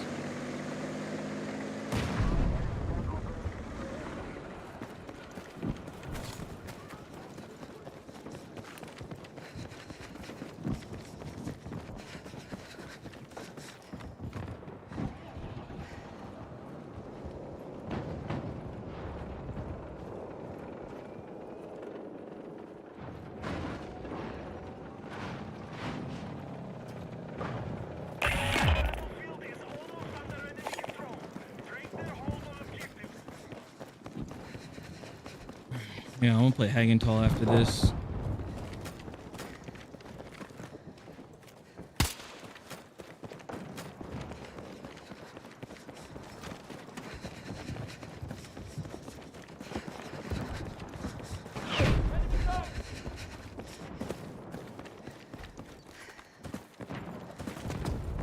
right, our troops are attacking Delta.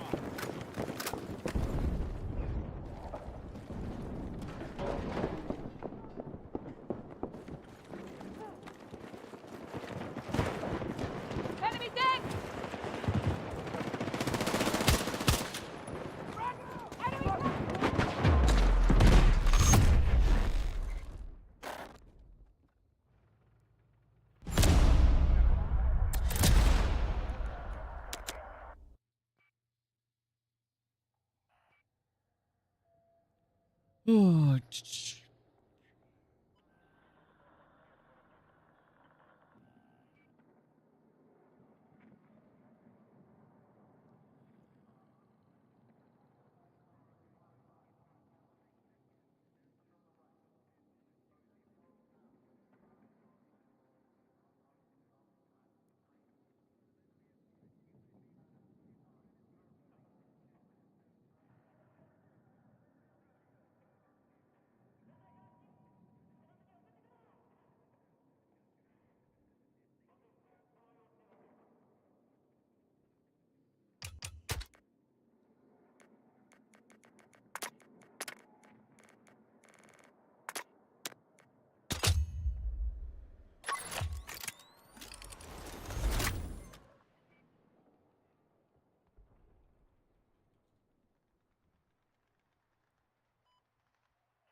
man.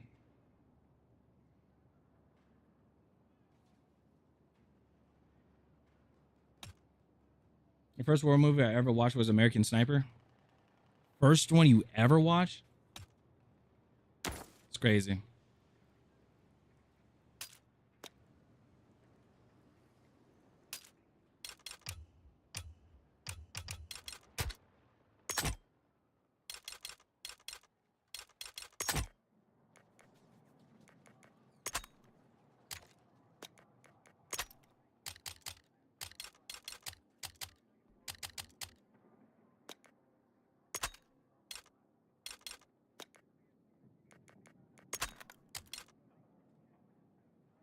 All right, get that at level 8.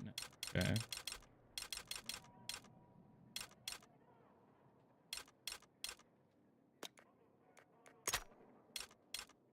Level 10.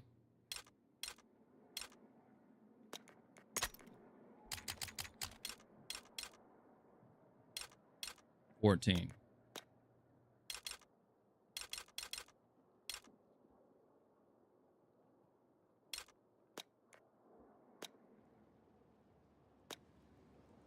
This is gonna be a nightmare.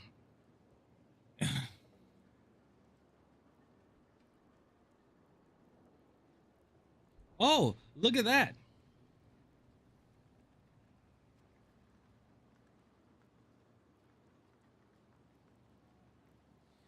Let's load up one side.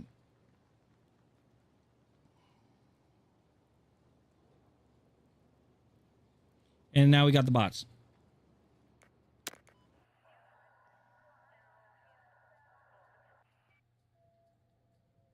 In real time. That was in real time.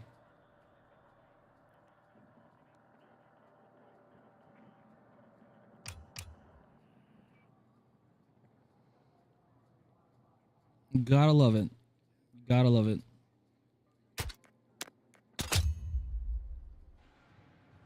In real time, it did that.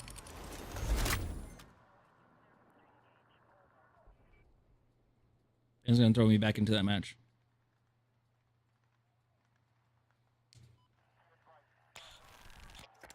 Game started.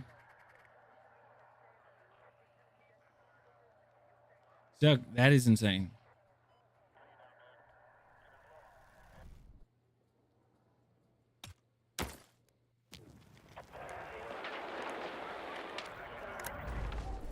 Be advised, enemy forces are dug in across multiple sectors.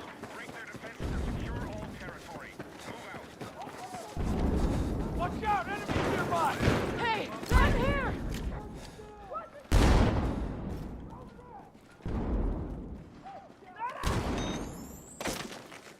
Let's move! Forces have neutralized Alpha.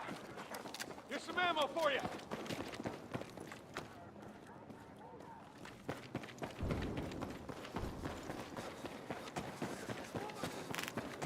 All right, objective Alpha is under our control.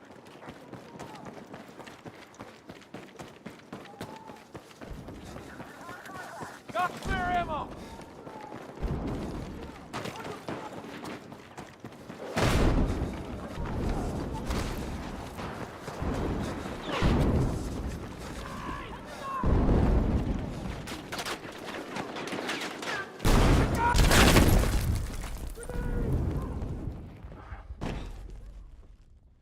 There was no warning at all.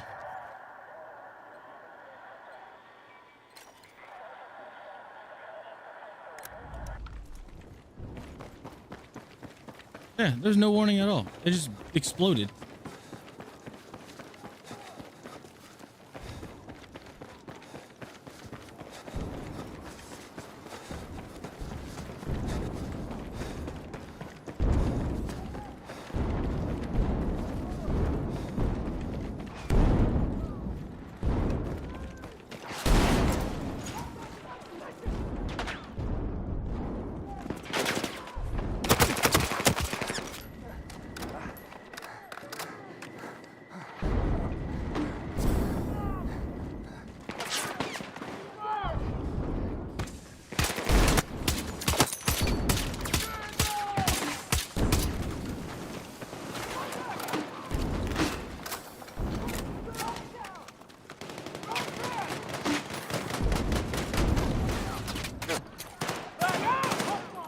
Move.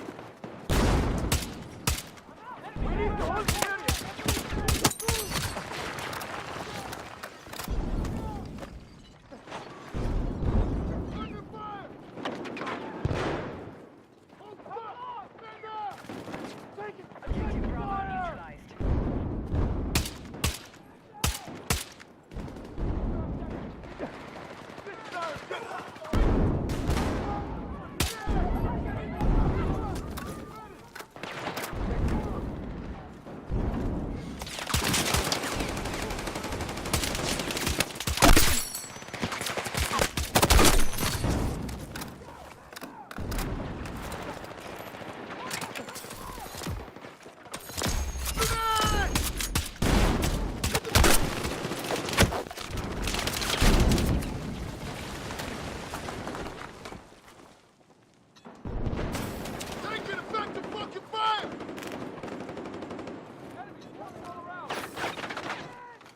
Hostile down! Back! Fire!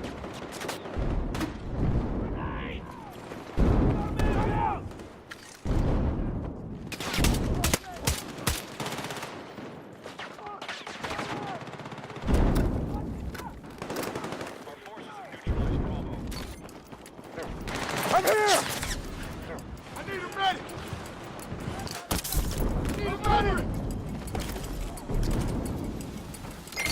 I'm bleeding out! Medic! Need a medic! Need a medic! Team move!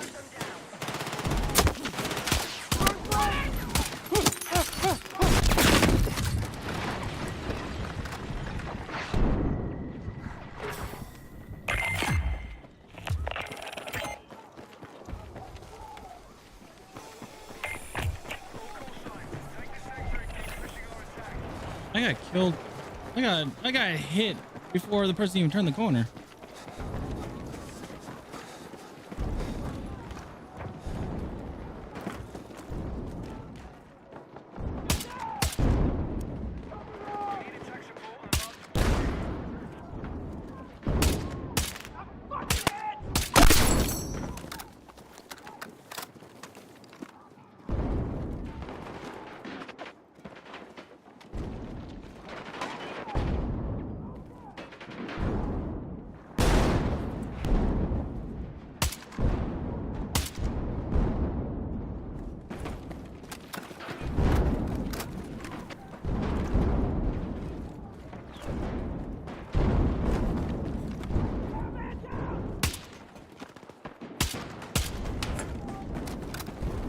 Damn it.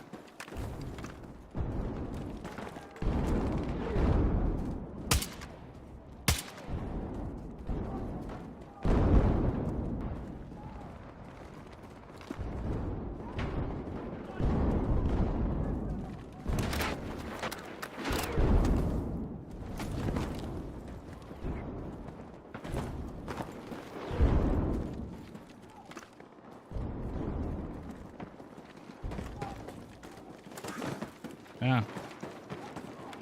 This area.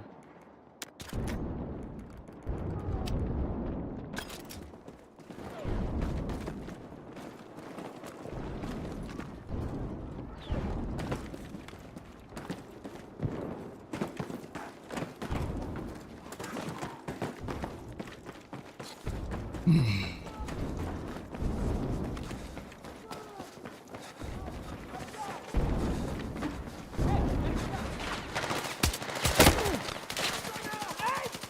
the dirt! Watch my dick! Get cover! Frag out! Who needs it? Frag out!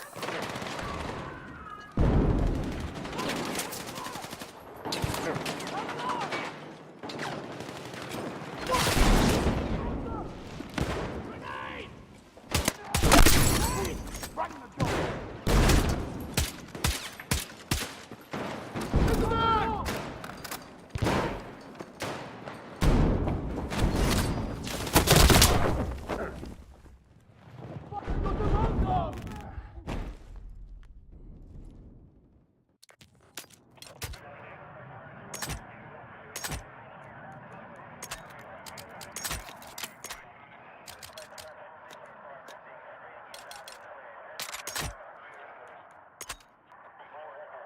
On Discord.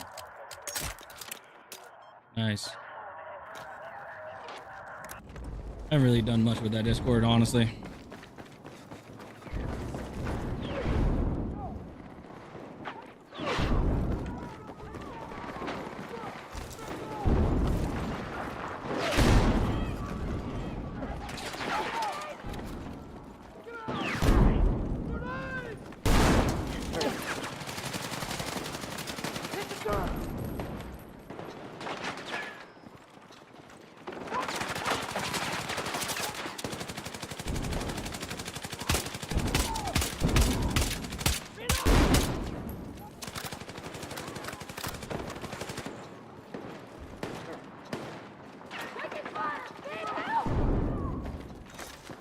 Thank you! Contact to my position!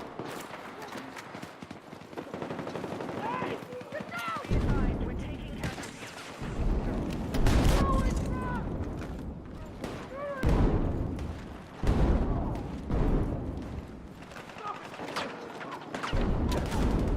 So much debris and dust kicked up, I can't even see what's going on.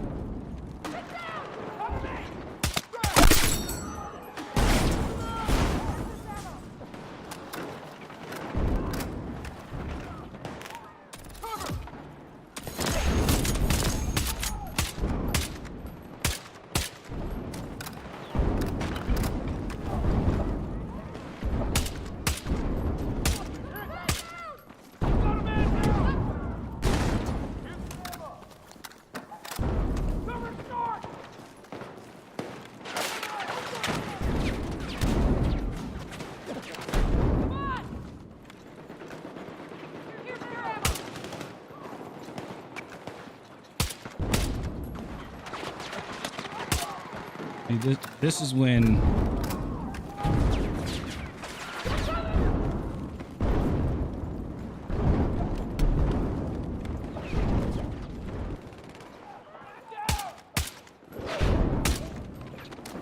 going back to war movies, any World War One movies? Not really. I know there's one on Netflix. I can't remember what the name of it is, but it's a World War One movie. It's pretty interesting. It's a long one too.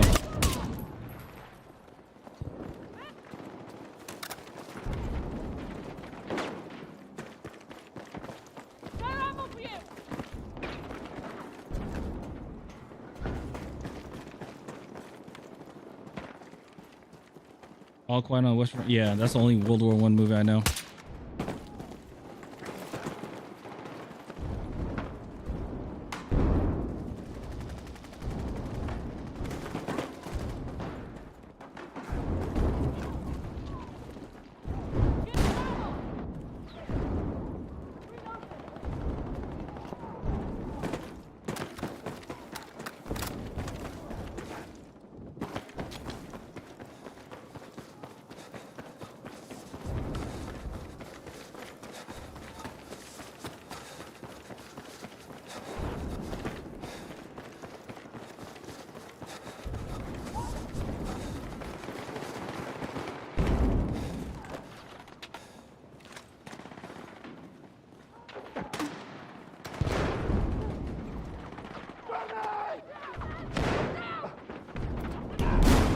Actually, got to use this gun like a sniper rifle.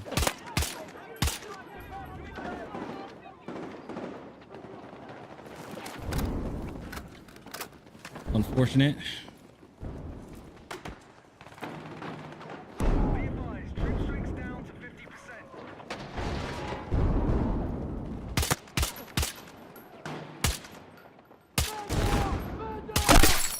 Objective Alpha is in enemy hands.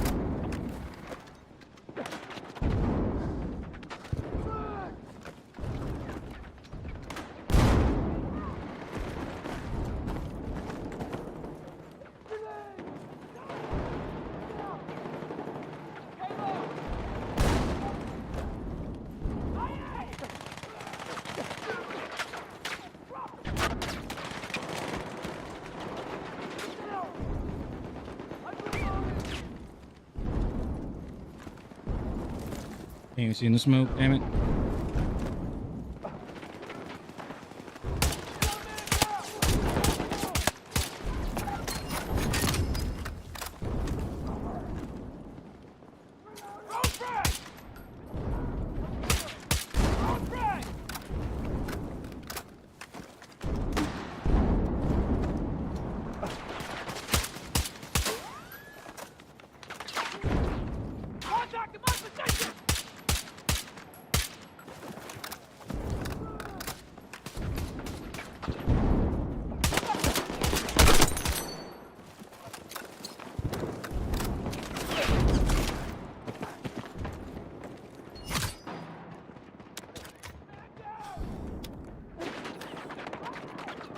Be advised, Objective Alpha is in enemy hands. Hostiles now hold objective Alpha.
Consoles. Forces are running low. Easy targets. I can't deal with this gun shooting so slow.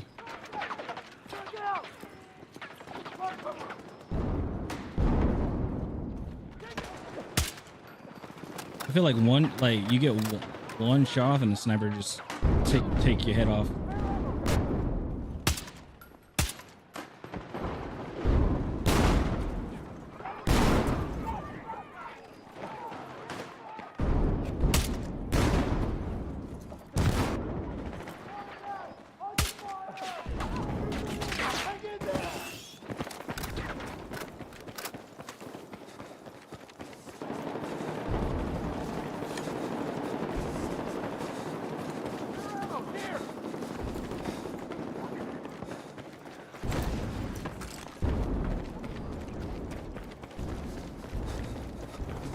A little bit of ammo that I got.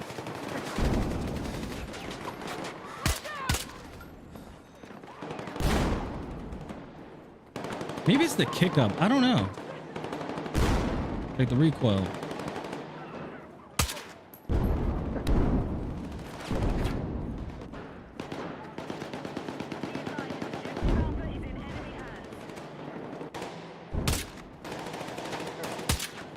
I just feel like if I don't get the headshot, that's it.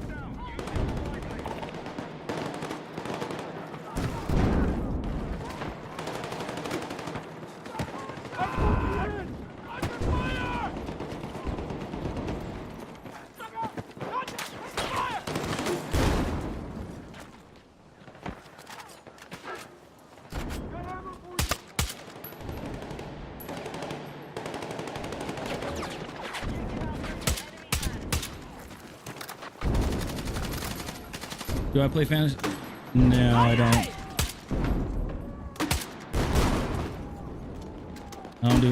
Honestly, I don't do anything sports wise. None.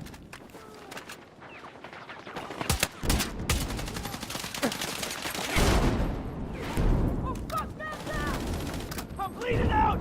Medic! Medic!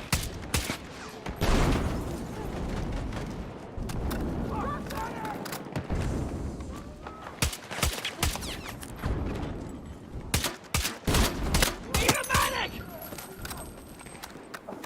Well, unfortunately, I'm not a medic.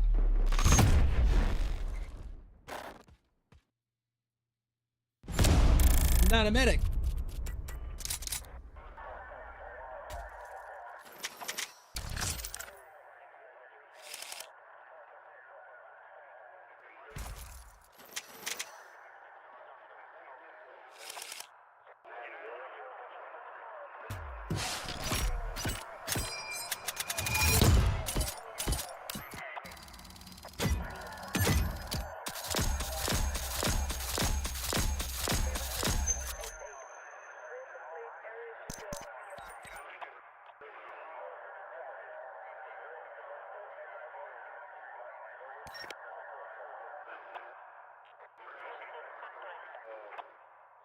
This is gonna be a rough game. Or this is gonna be a rough one trying to get this gun leveled up.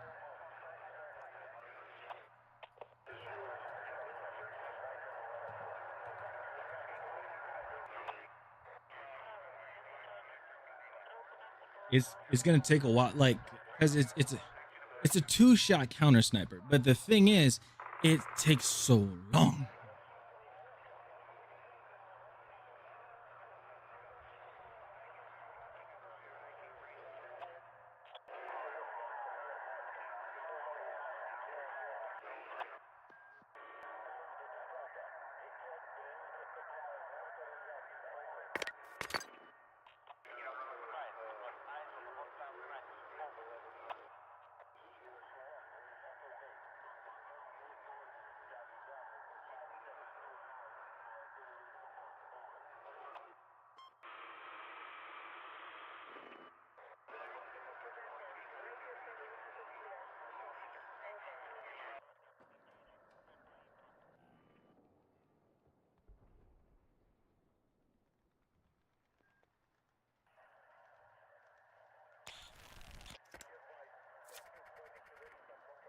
Oh.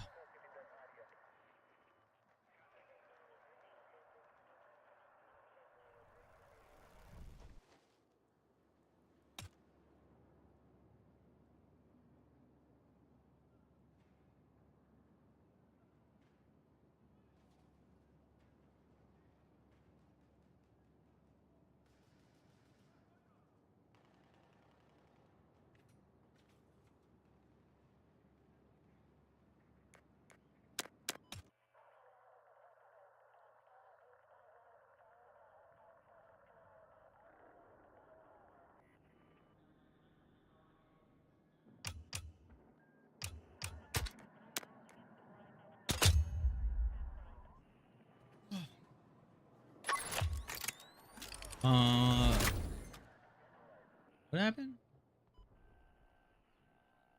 I'm so hard on Battlefield 6 because I believe DICE has a rare opportunity to make a generational Battlefield title.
I can't even see anything.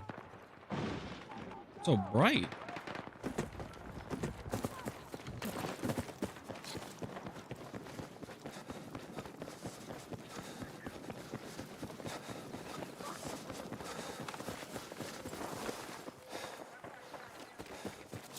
Why do I feel like this, like, if 5 times is not actually a 5 times? It just doesn't seem like it.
Map's so freaking bright.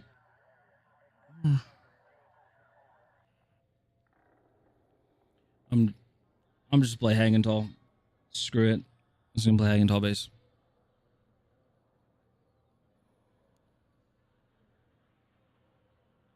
Oh.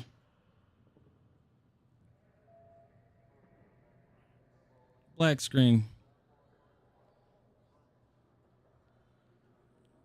Oh.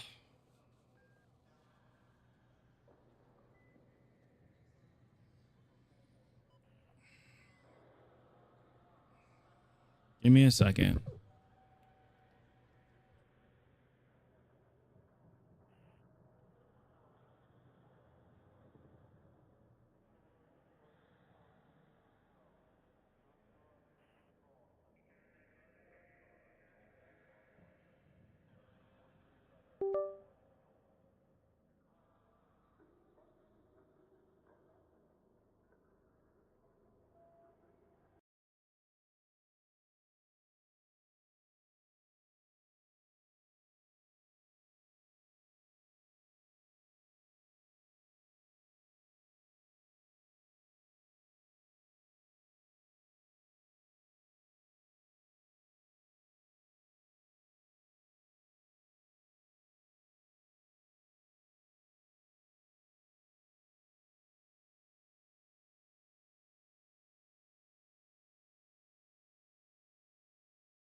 All right.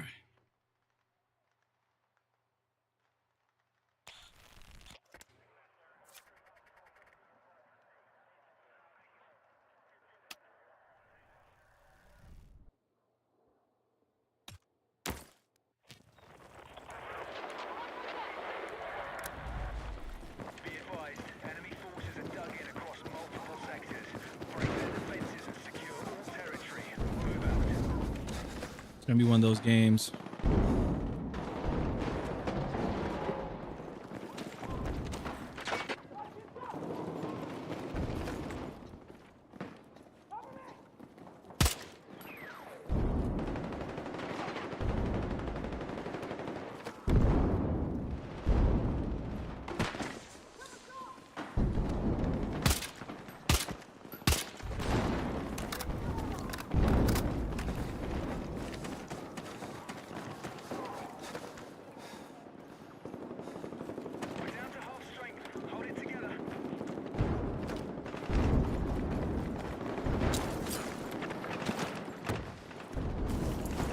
Take what you can carry!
Constantly hitting a pipe.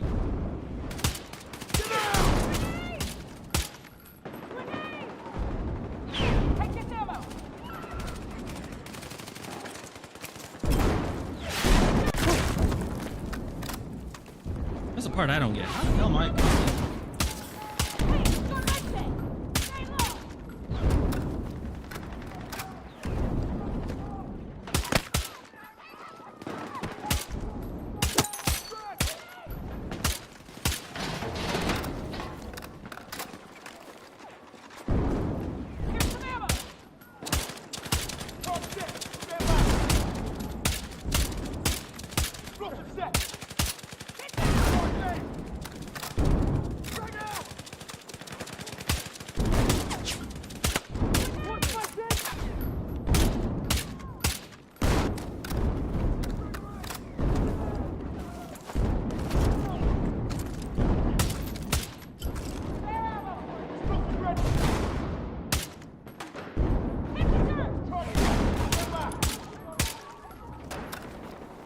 This is gonna be.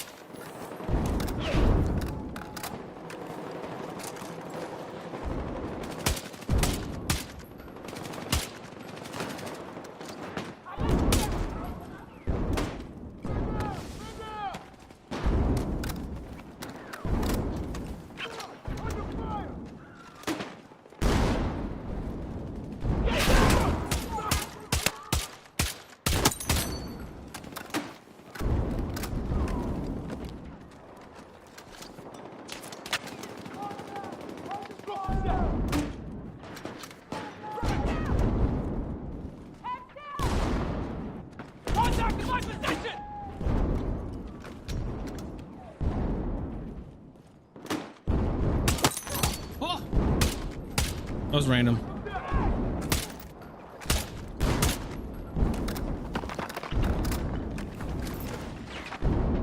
Watch my six!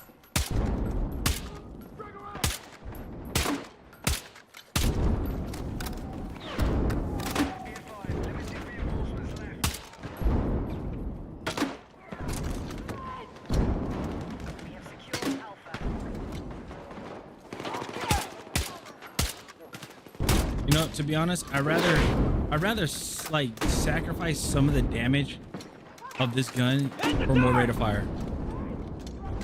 To be honest.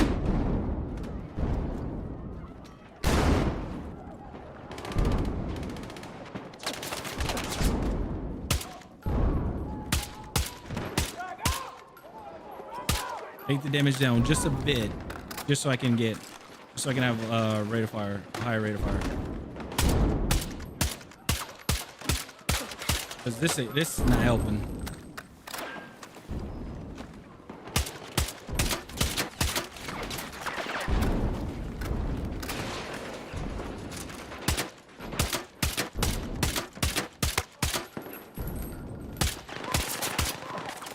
That whole time I shot at the barrier. Ow. Cover long!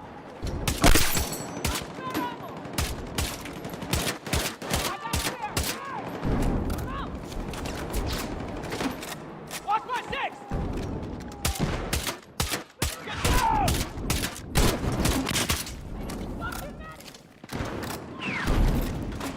reload.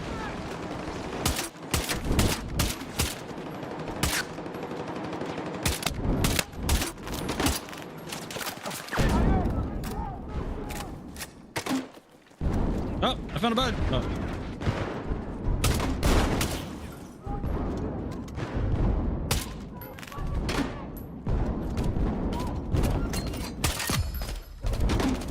Watch him down! Cover short!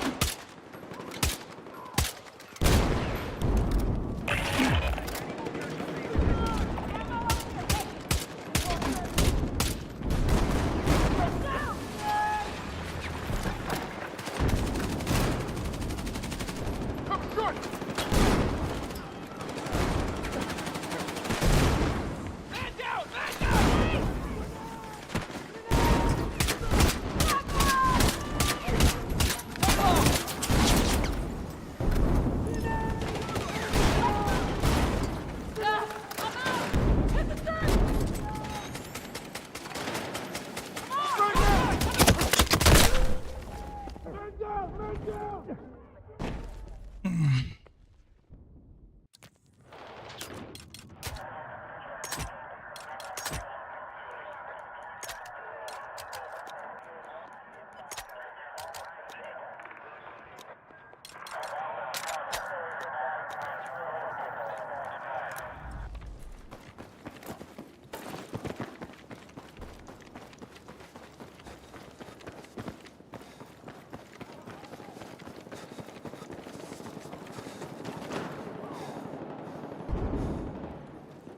Neutralized objective Bravo.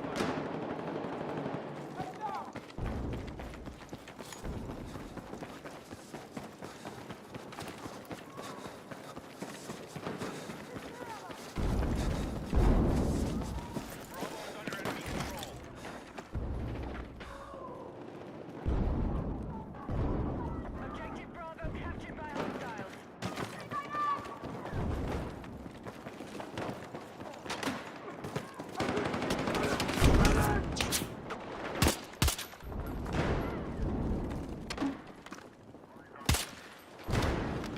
Stay with me! Let's go!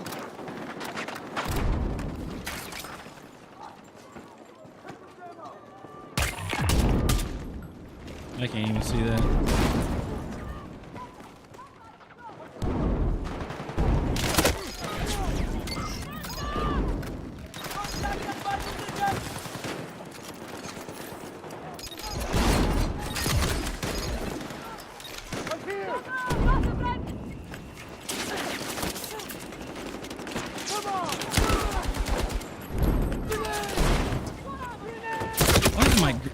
Why does my gun do like? Why does that happen?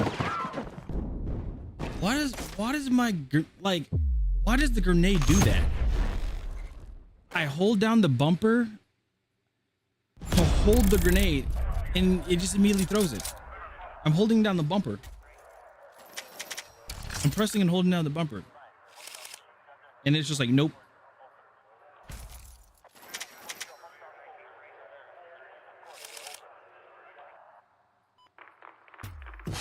Or the right bumper on the controller.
That dude, he's literally hiding up there.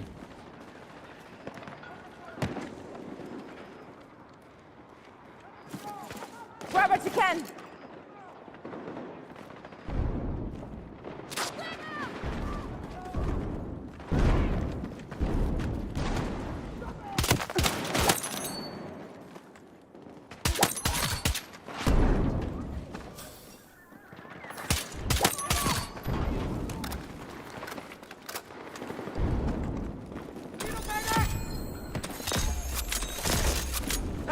Thank you!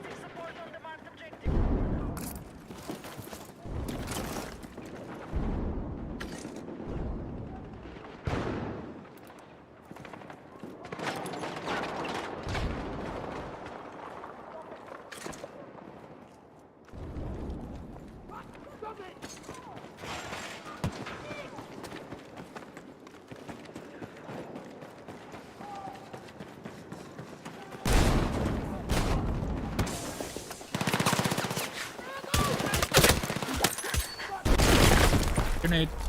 Got you! No. Come on! Fucking got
I don't know what that.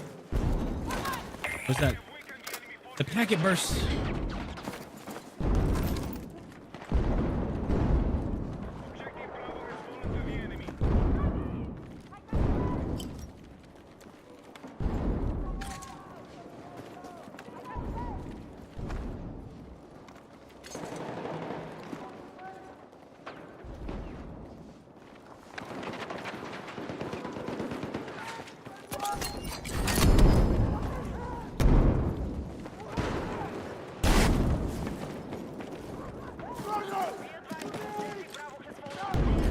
Packet burst, my old friend.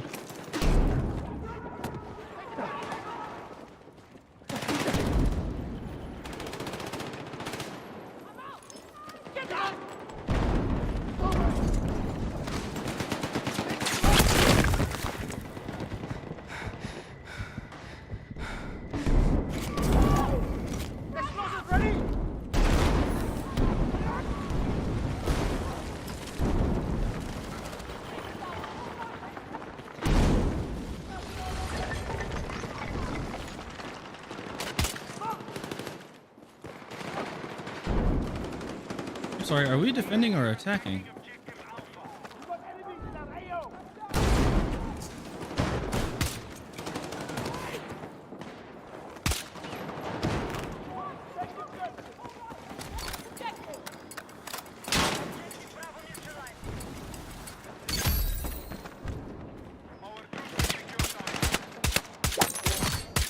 That was a 3-shot.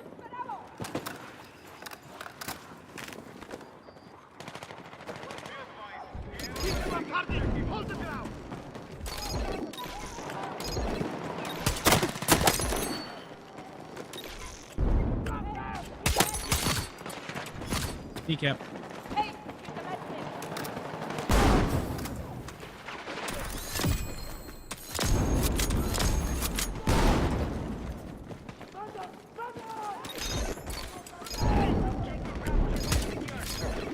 Okay.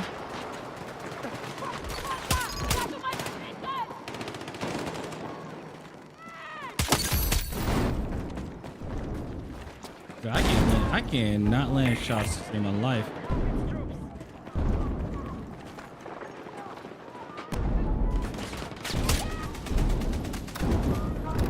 Don't blow that up. You blew it up.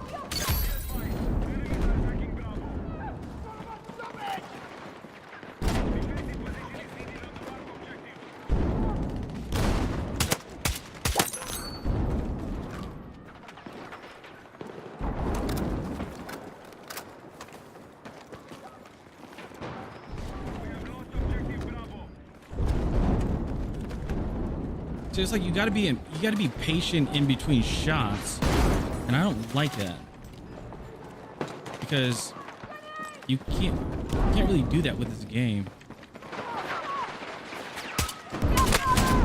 especially if you got people running automatic weapons.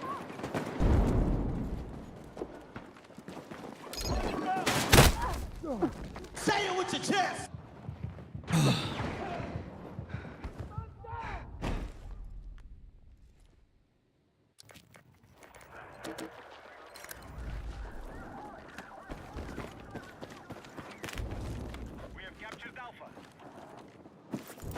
Take what you can carry.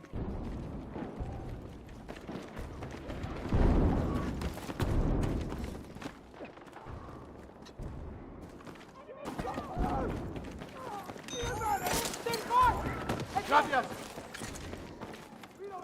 Let's go. Get down. Most likely you guys are gonna get shot in the back.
See, so you see how slow this gun takes to shoot? That's the problem.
I don't know how many grenades I just threw there. That was so weird. But again,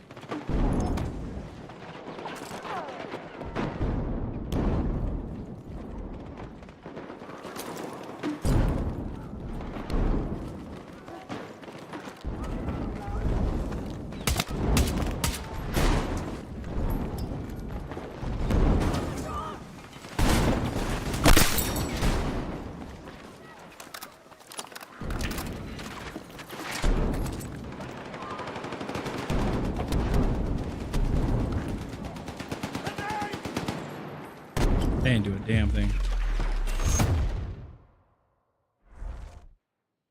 It just keeps like, I don't know how I threw like 4 grenades. I don't know.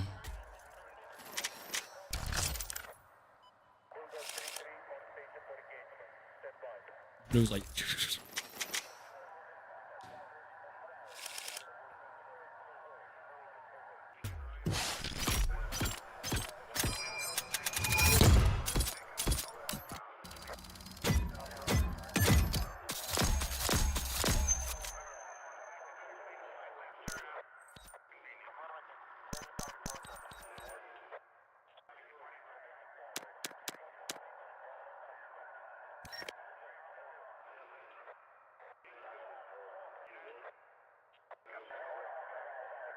you got to watch the report last night?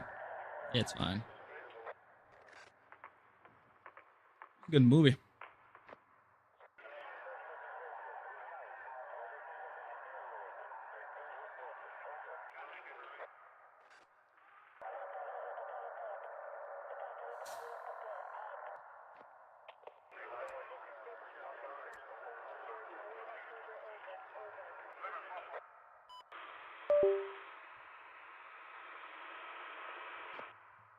Wouldn't it kill you faster?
I got the secret mission for next. Ah.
Got one! Taking effective fire! On the...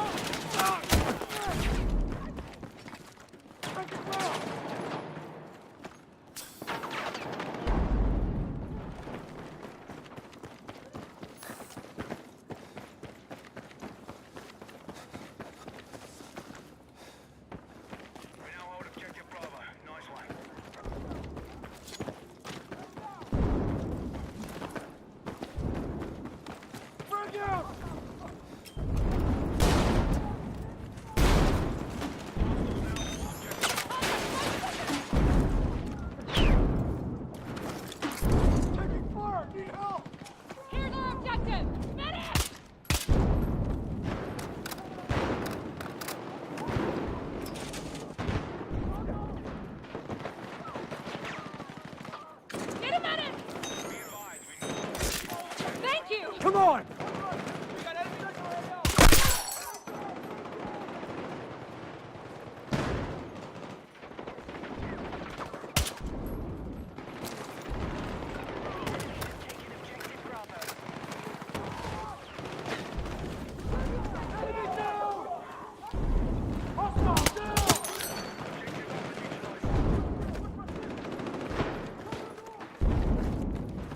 We need to defend and hold that position.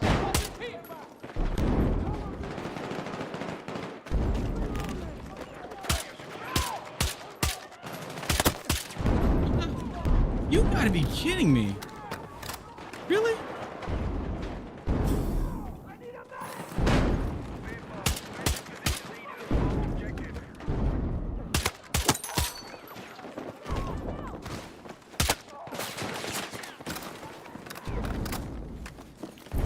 Take what you can carry!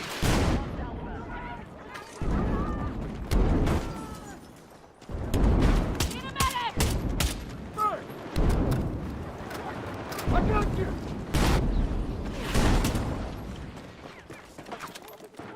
Cover door!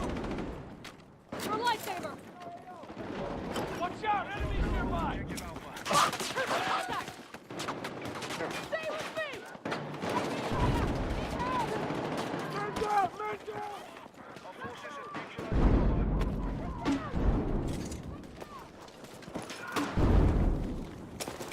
Thank you so much!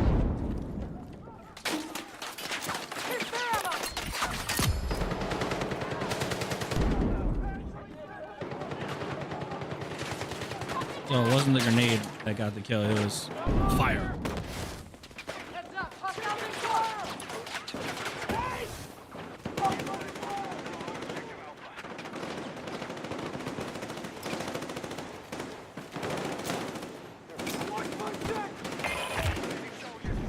Hostile down! Throwing frag! Throwing frag! Fuck! Close to contact! Grenade! Hit the dirt! Be advised, the enemy has secured Bravo.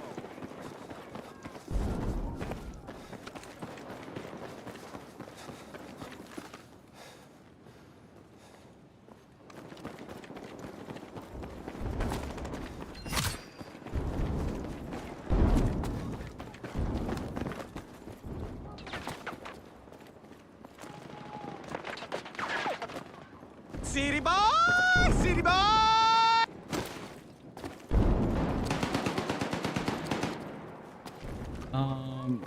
I think it's Bugger. Thanks so much for the follow. I appreciate it. Welcome in.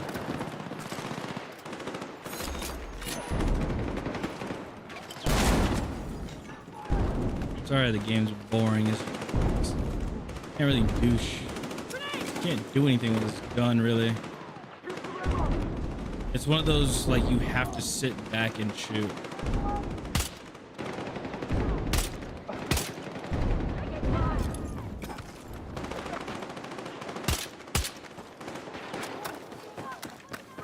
And then it's like I don't know how that reticle, like, it didn't, because it was a dude.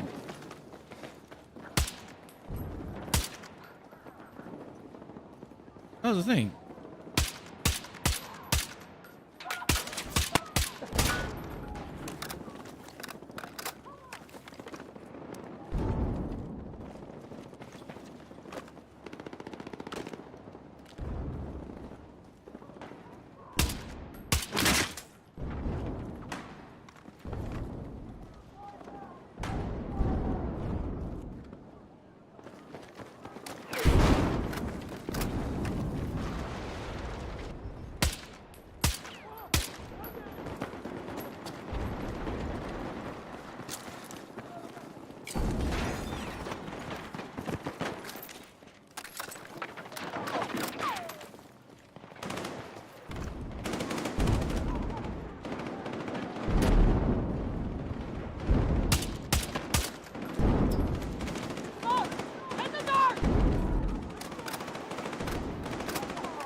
Take what you can!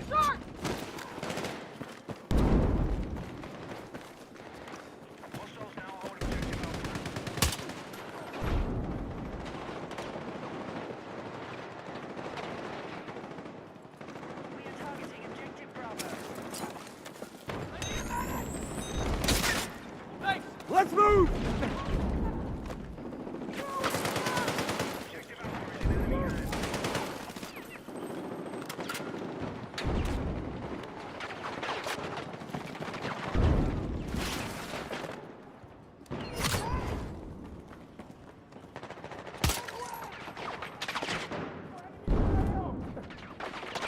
It sucks. Again, I can't get.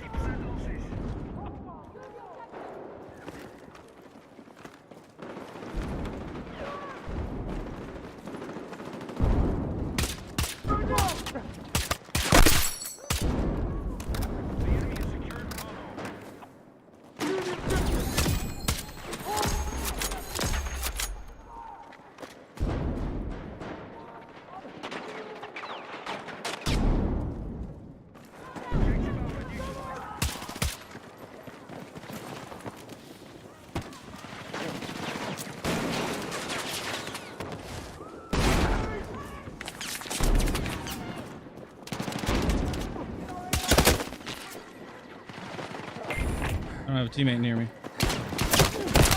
Nope.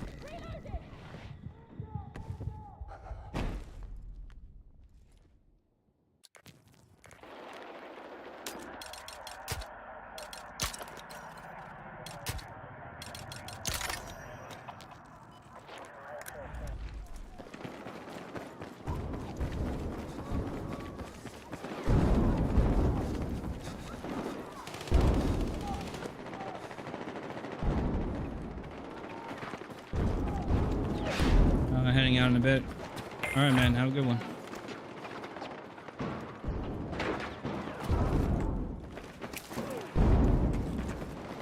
Frag out!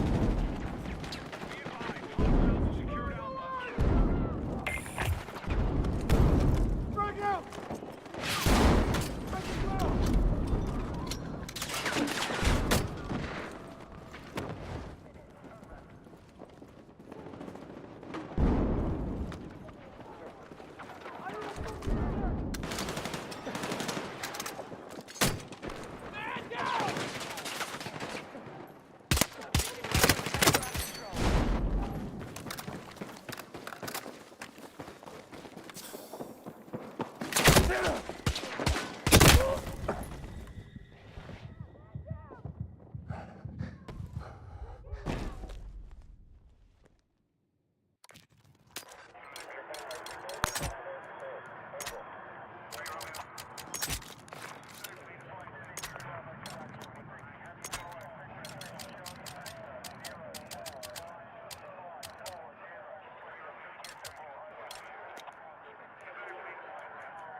Frag out! Hold the ground!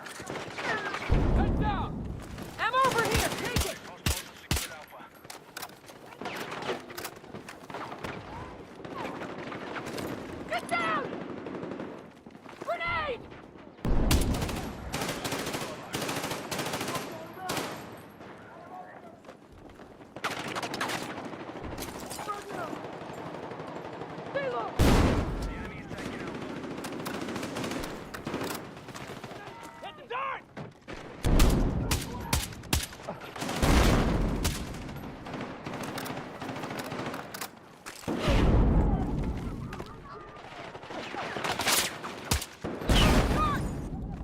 Jeez. Secure the objective!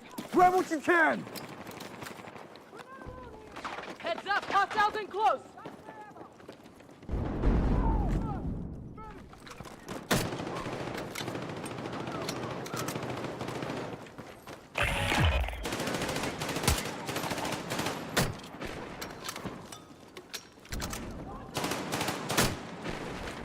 Here's some ammo!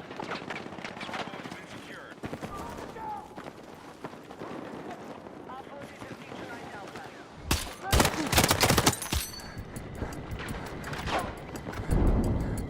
Take what you can carry!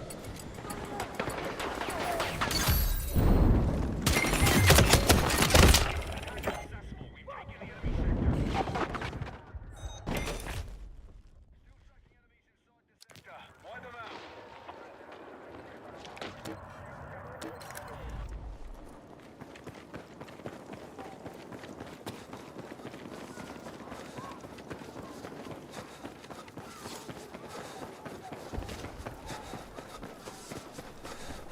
Next sector is clear for attack. Target the objectives.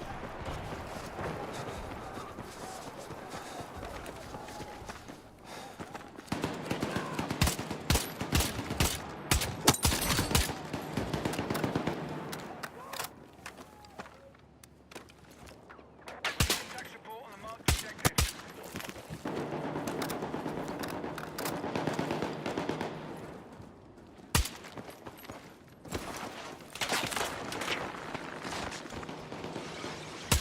Down to half strength. Hold it together.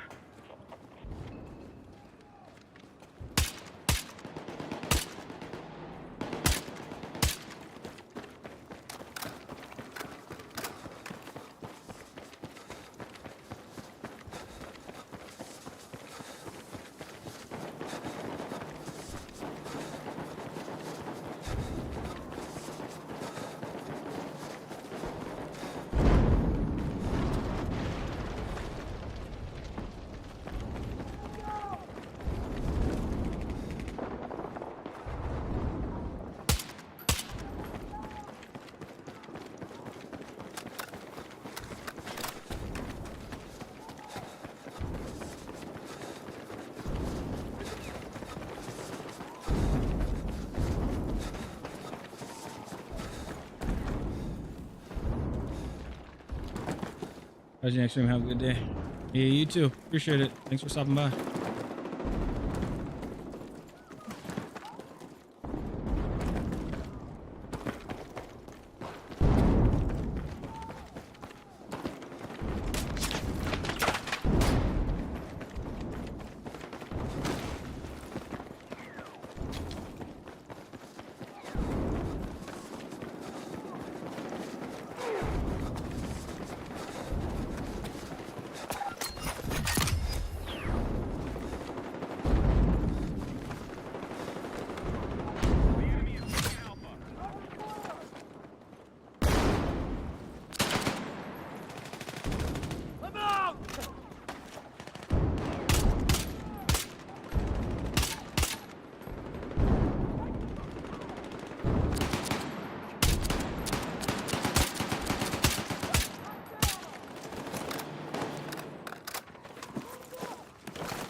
I just wish the gun didn't bounce like that.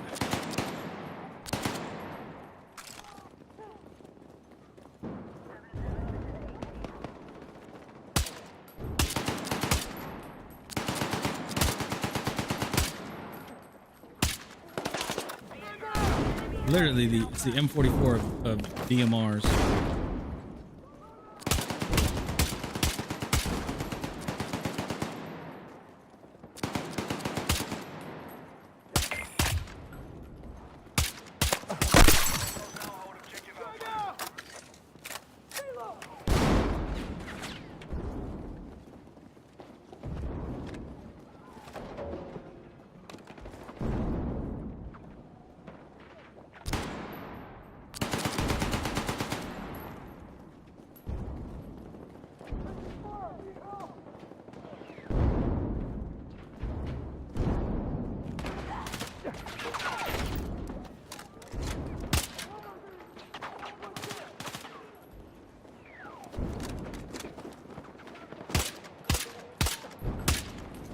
See, if I had a sniper rifle, I could just boom.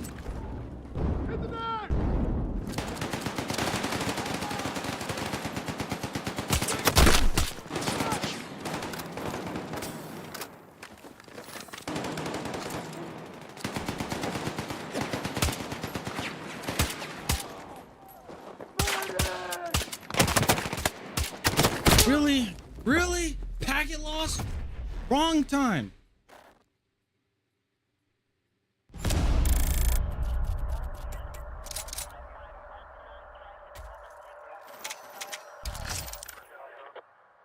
Oh.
Whew.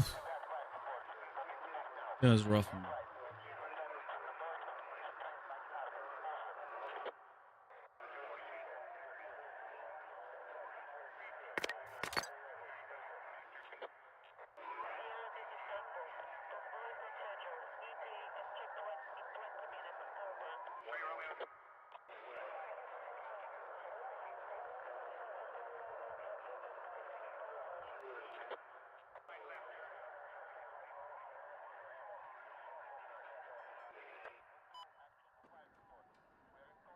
Whew.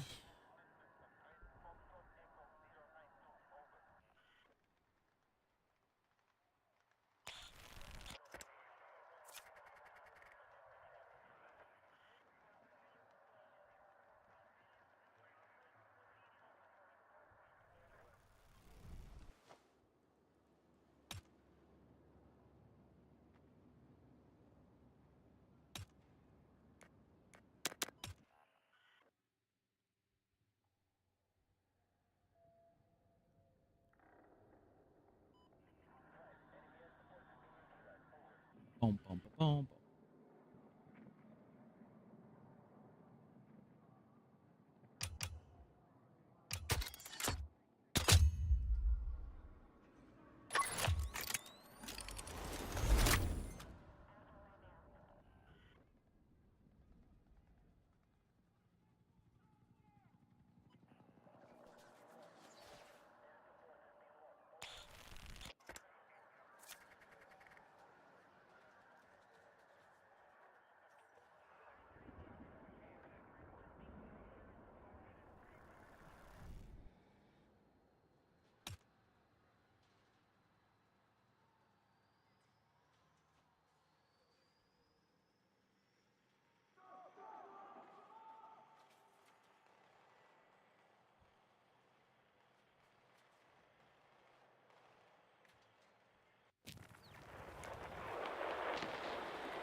Okay.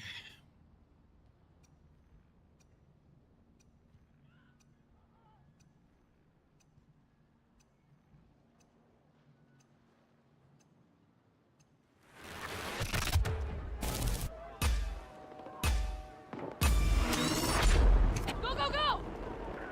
We need to advance by sector and secure the AO. Enemy positions are ready to engage. Let's move!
lagging a bit?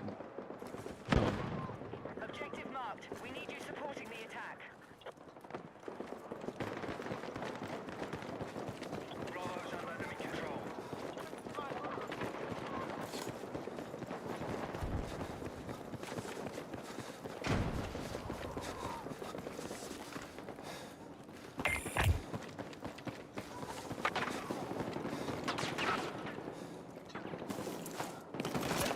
Hold the objective! Objective Bravo.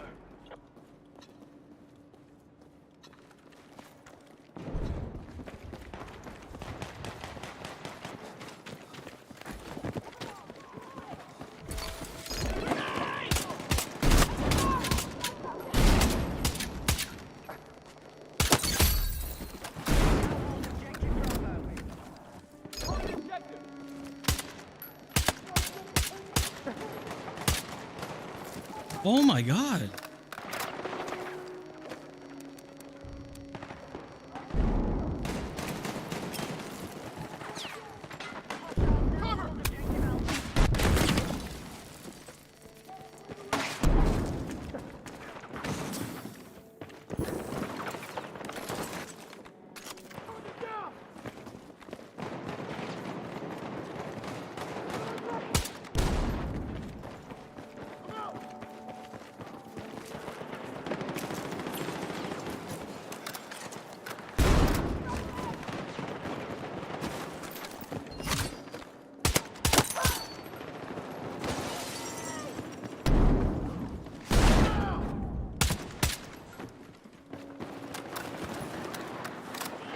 Taken Alpha.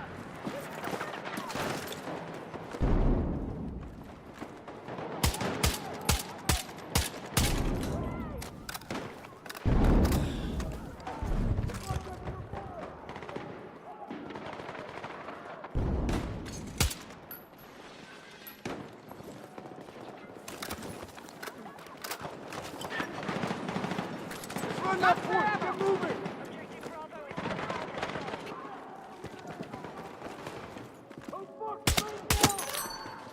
I actually have to sit here and take my time and like shoot. Frag out!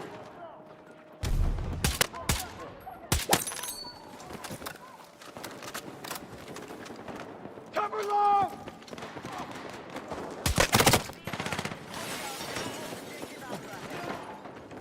Frag out! Stand up!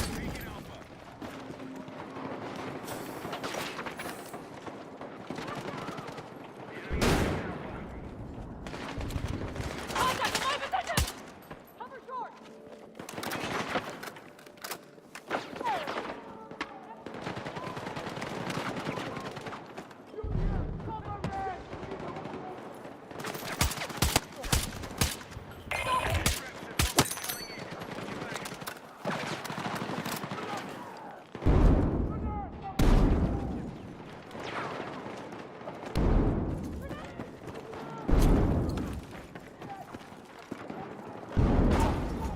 Secure Bravo.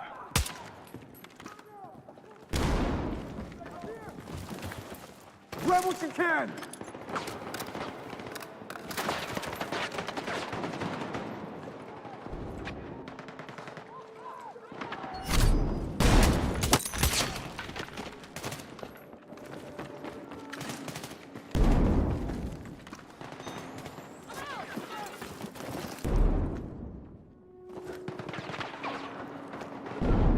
Hostile to Bravo Alpha.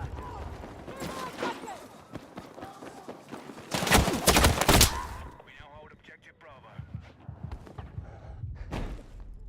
I thought my teammate was still alive. Nope.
This is like.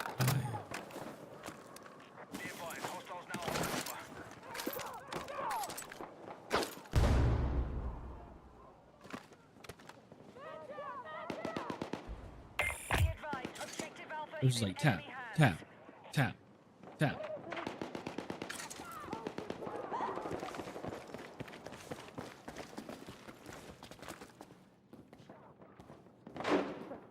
Objective Bravo captured by hostiles.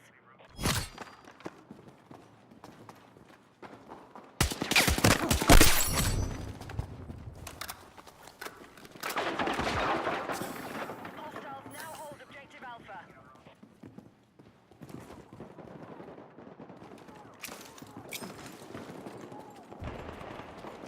Objective Alpha is in enemy hands.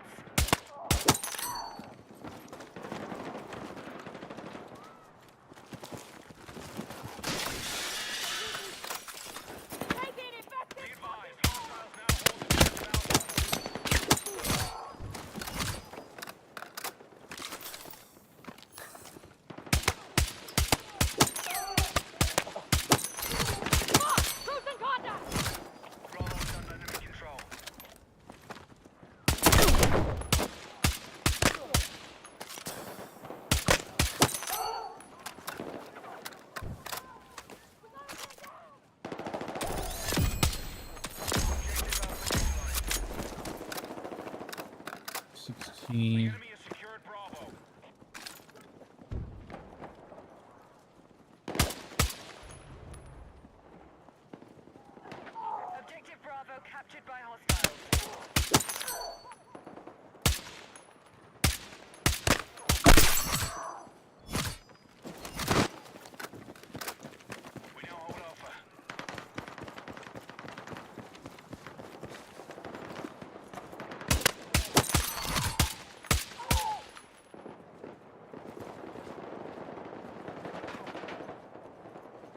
We've got mass casualties. We must stop our losses.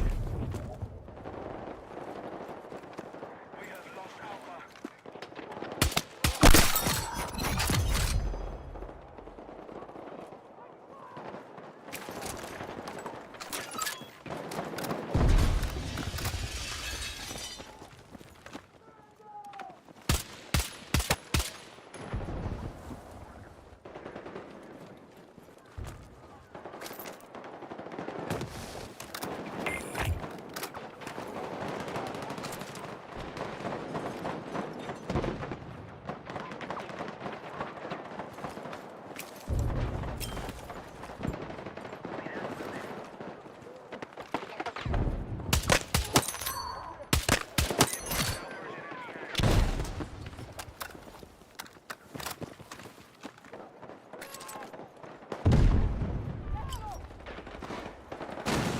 Cover me! Objective Alpha is in enemy hands.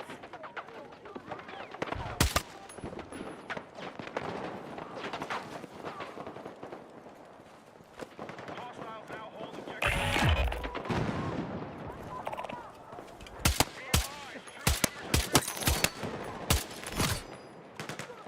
Be advised, objective marked. We need you supporting the attack.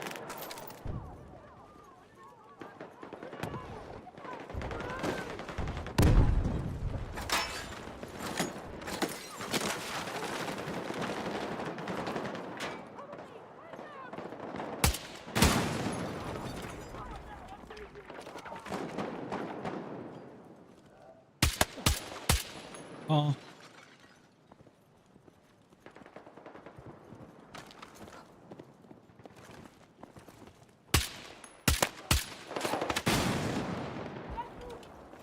Yeah, Liz. Yeah, sniping with a RPG.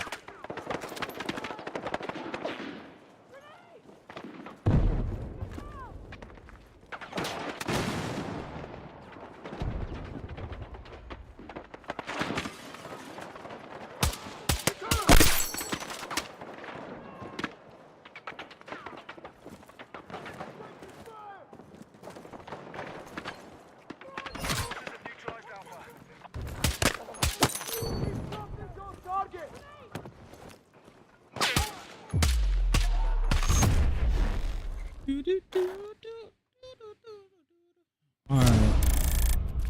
I'm gonna head out. Yeah, I'm gonna head out. Get some sleep. Appreciate everybody. Thank you guys so much for hanging out. Wish we can go raid. Comment, he's playing Battlefield. Looks like he's still leveling up some guns, things of that nature. So, if you guys do enjoy his content, make sure to go drop him a follow. Okay. Oh, one heck of a content creator. I'll tell you that right now. But I'll see you guys in the next one. All right. Have a good one. Later.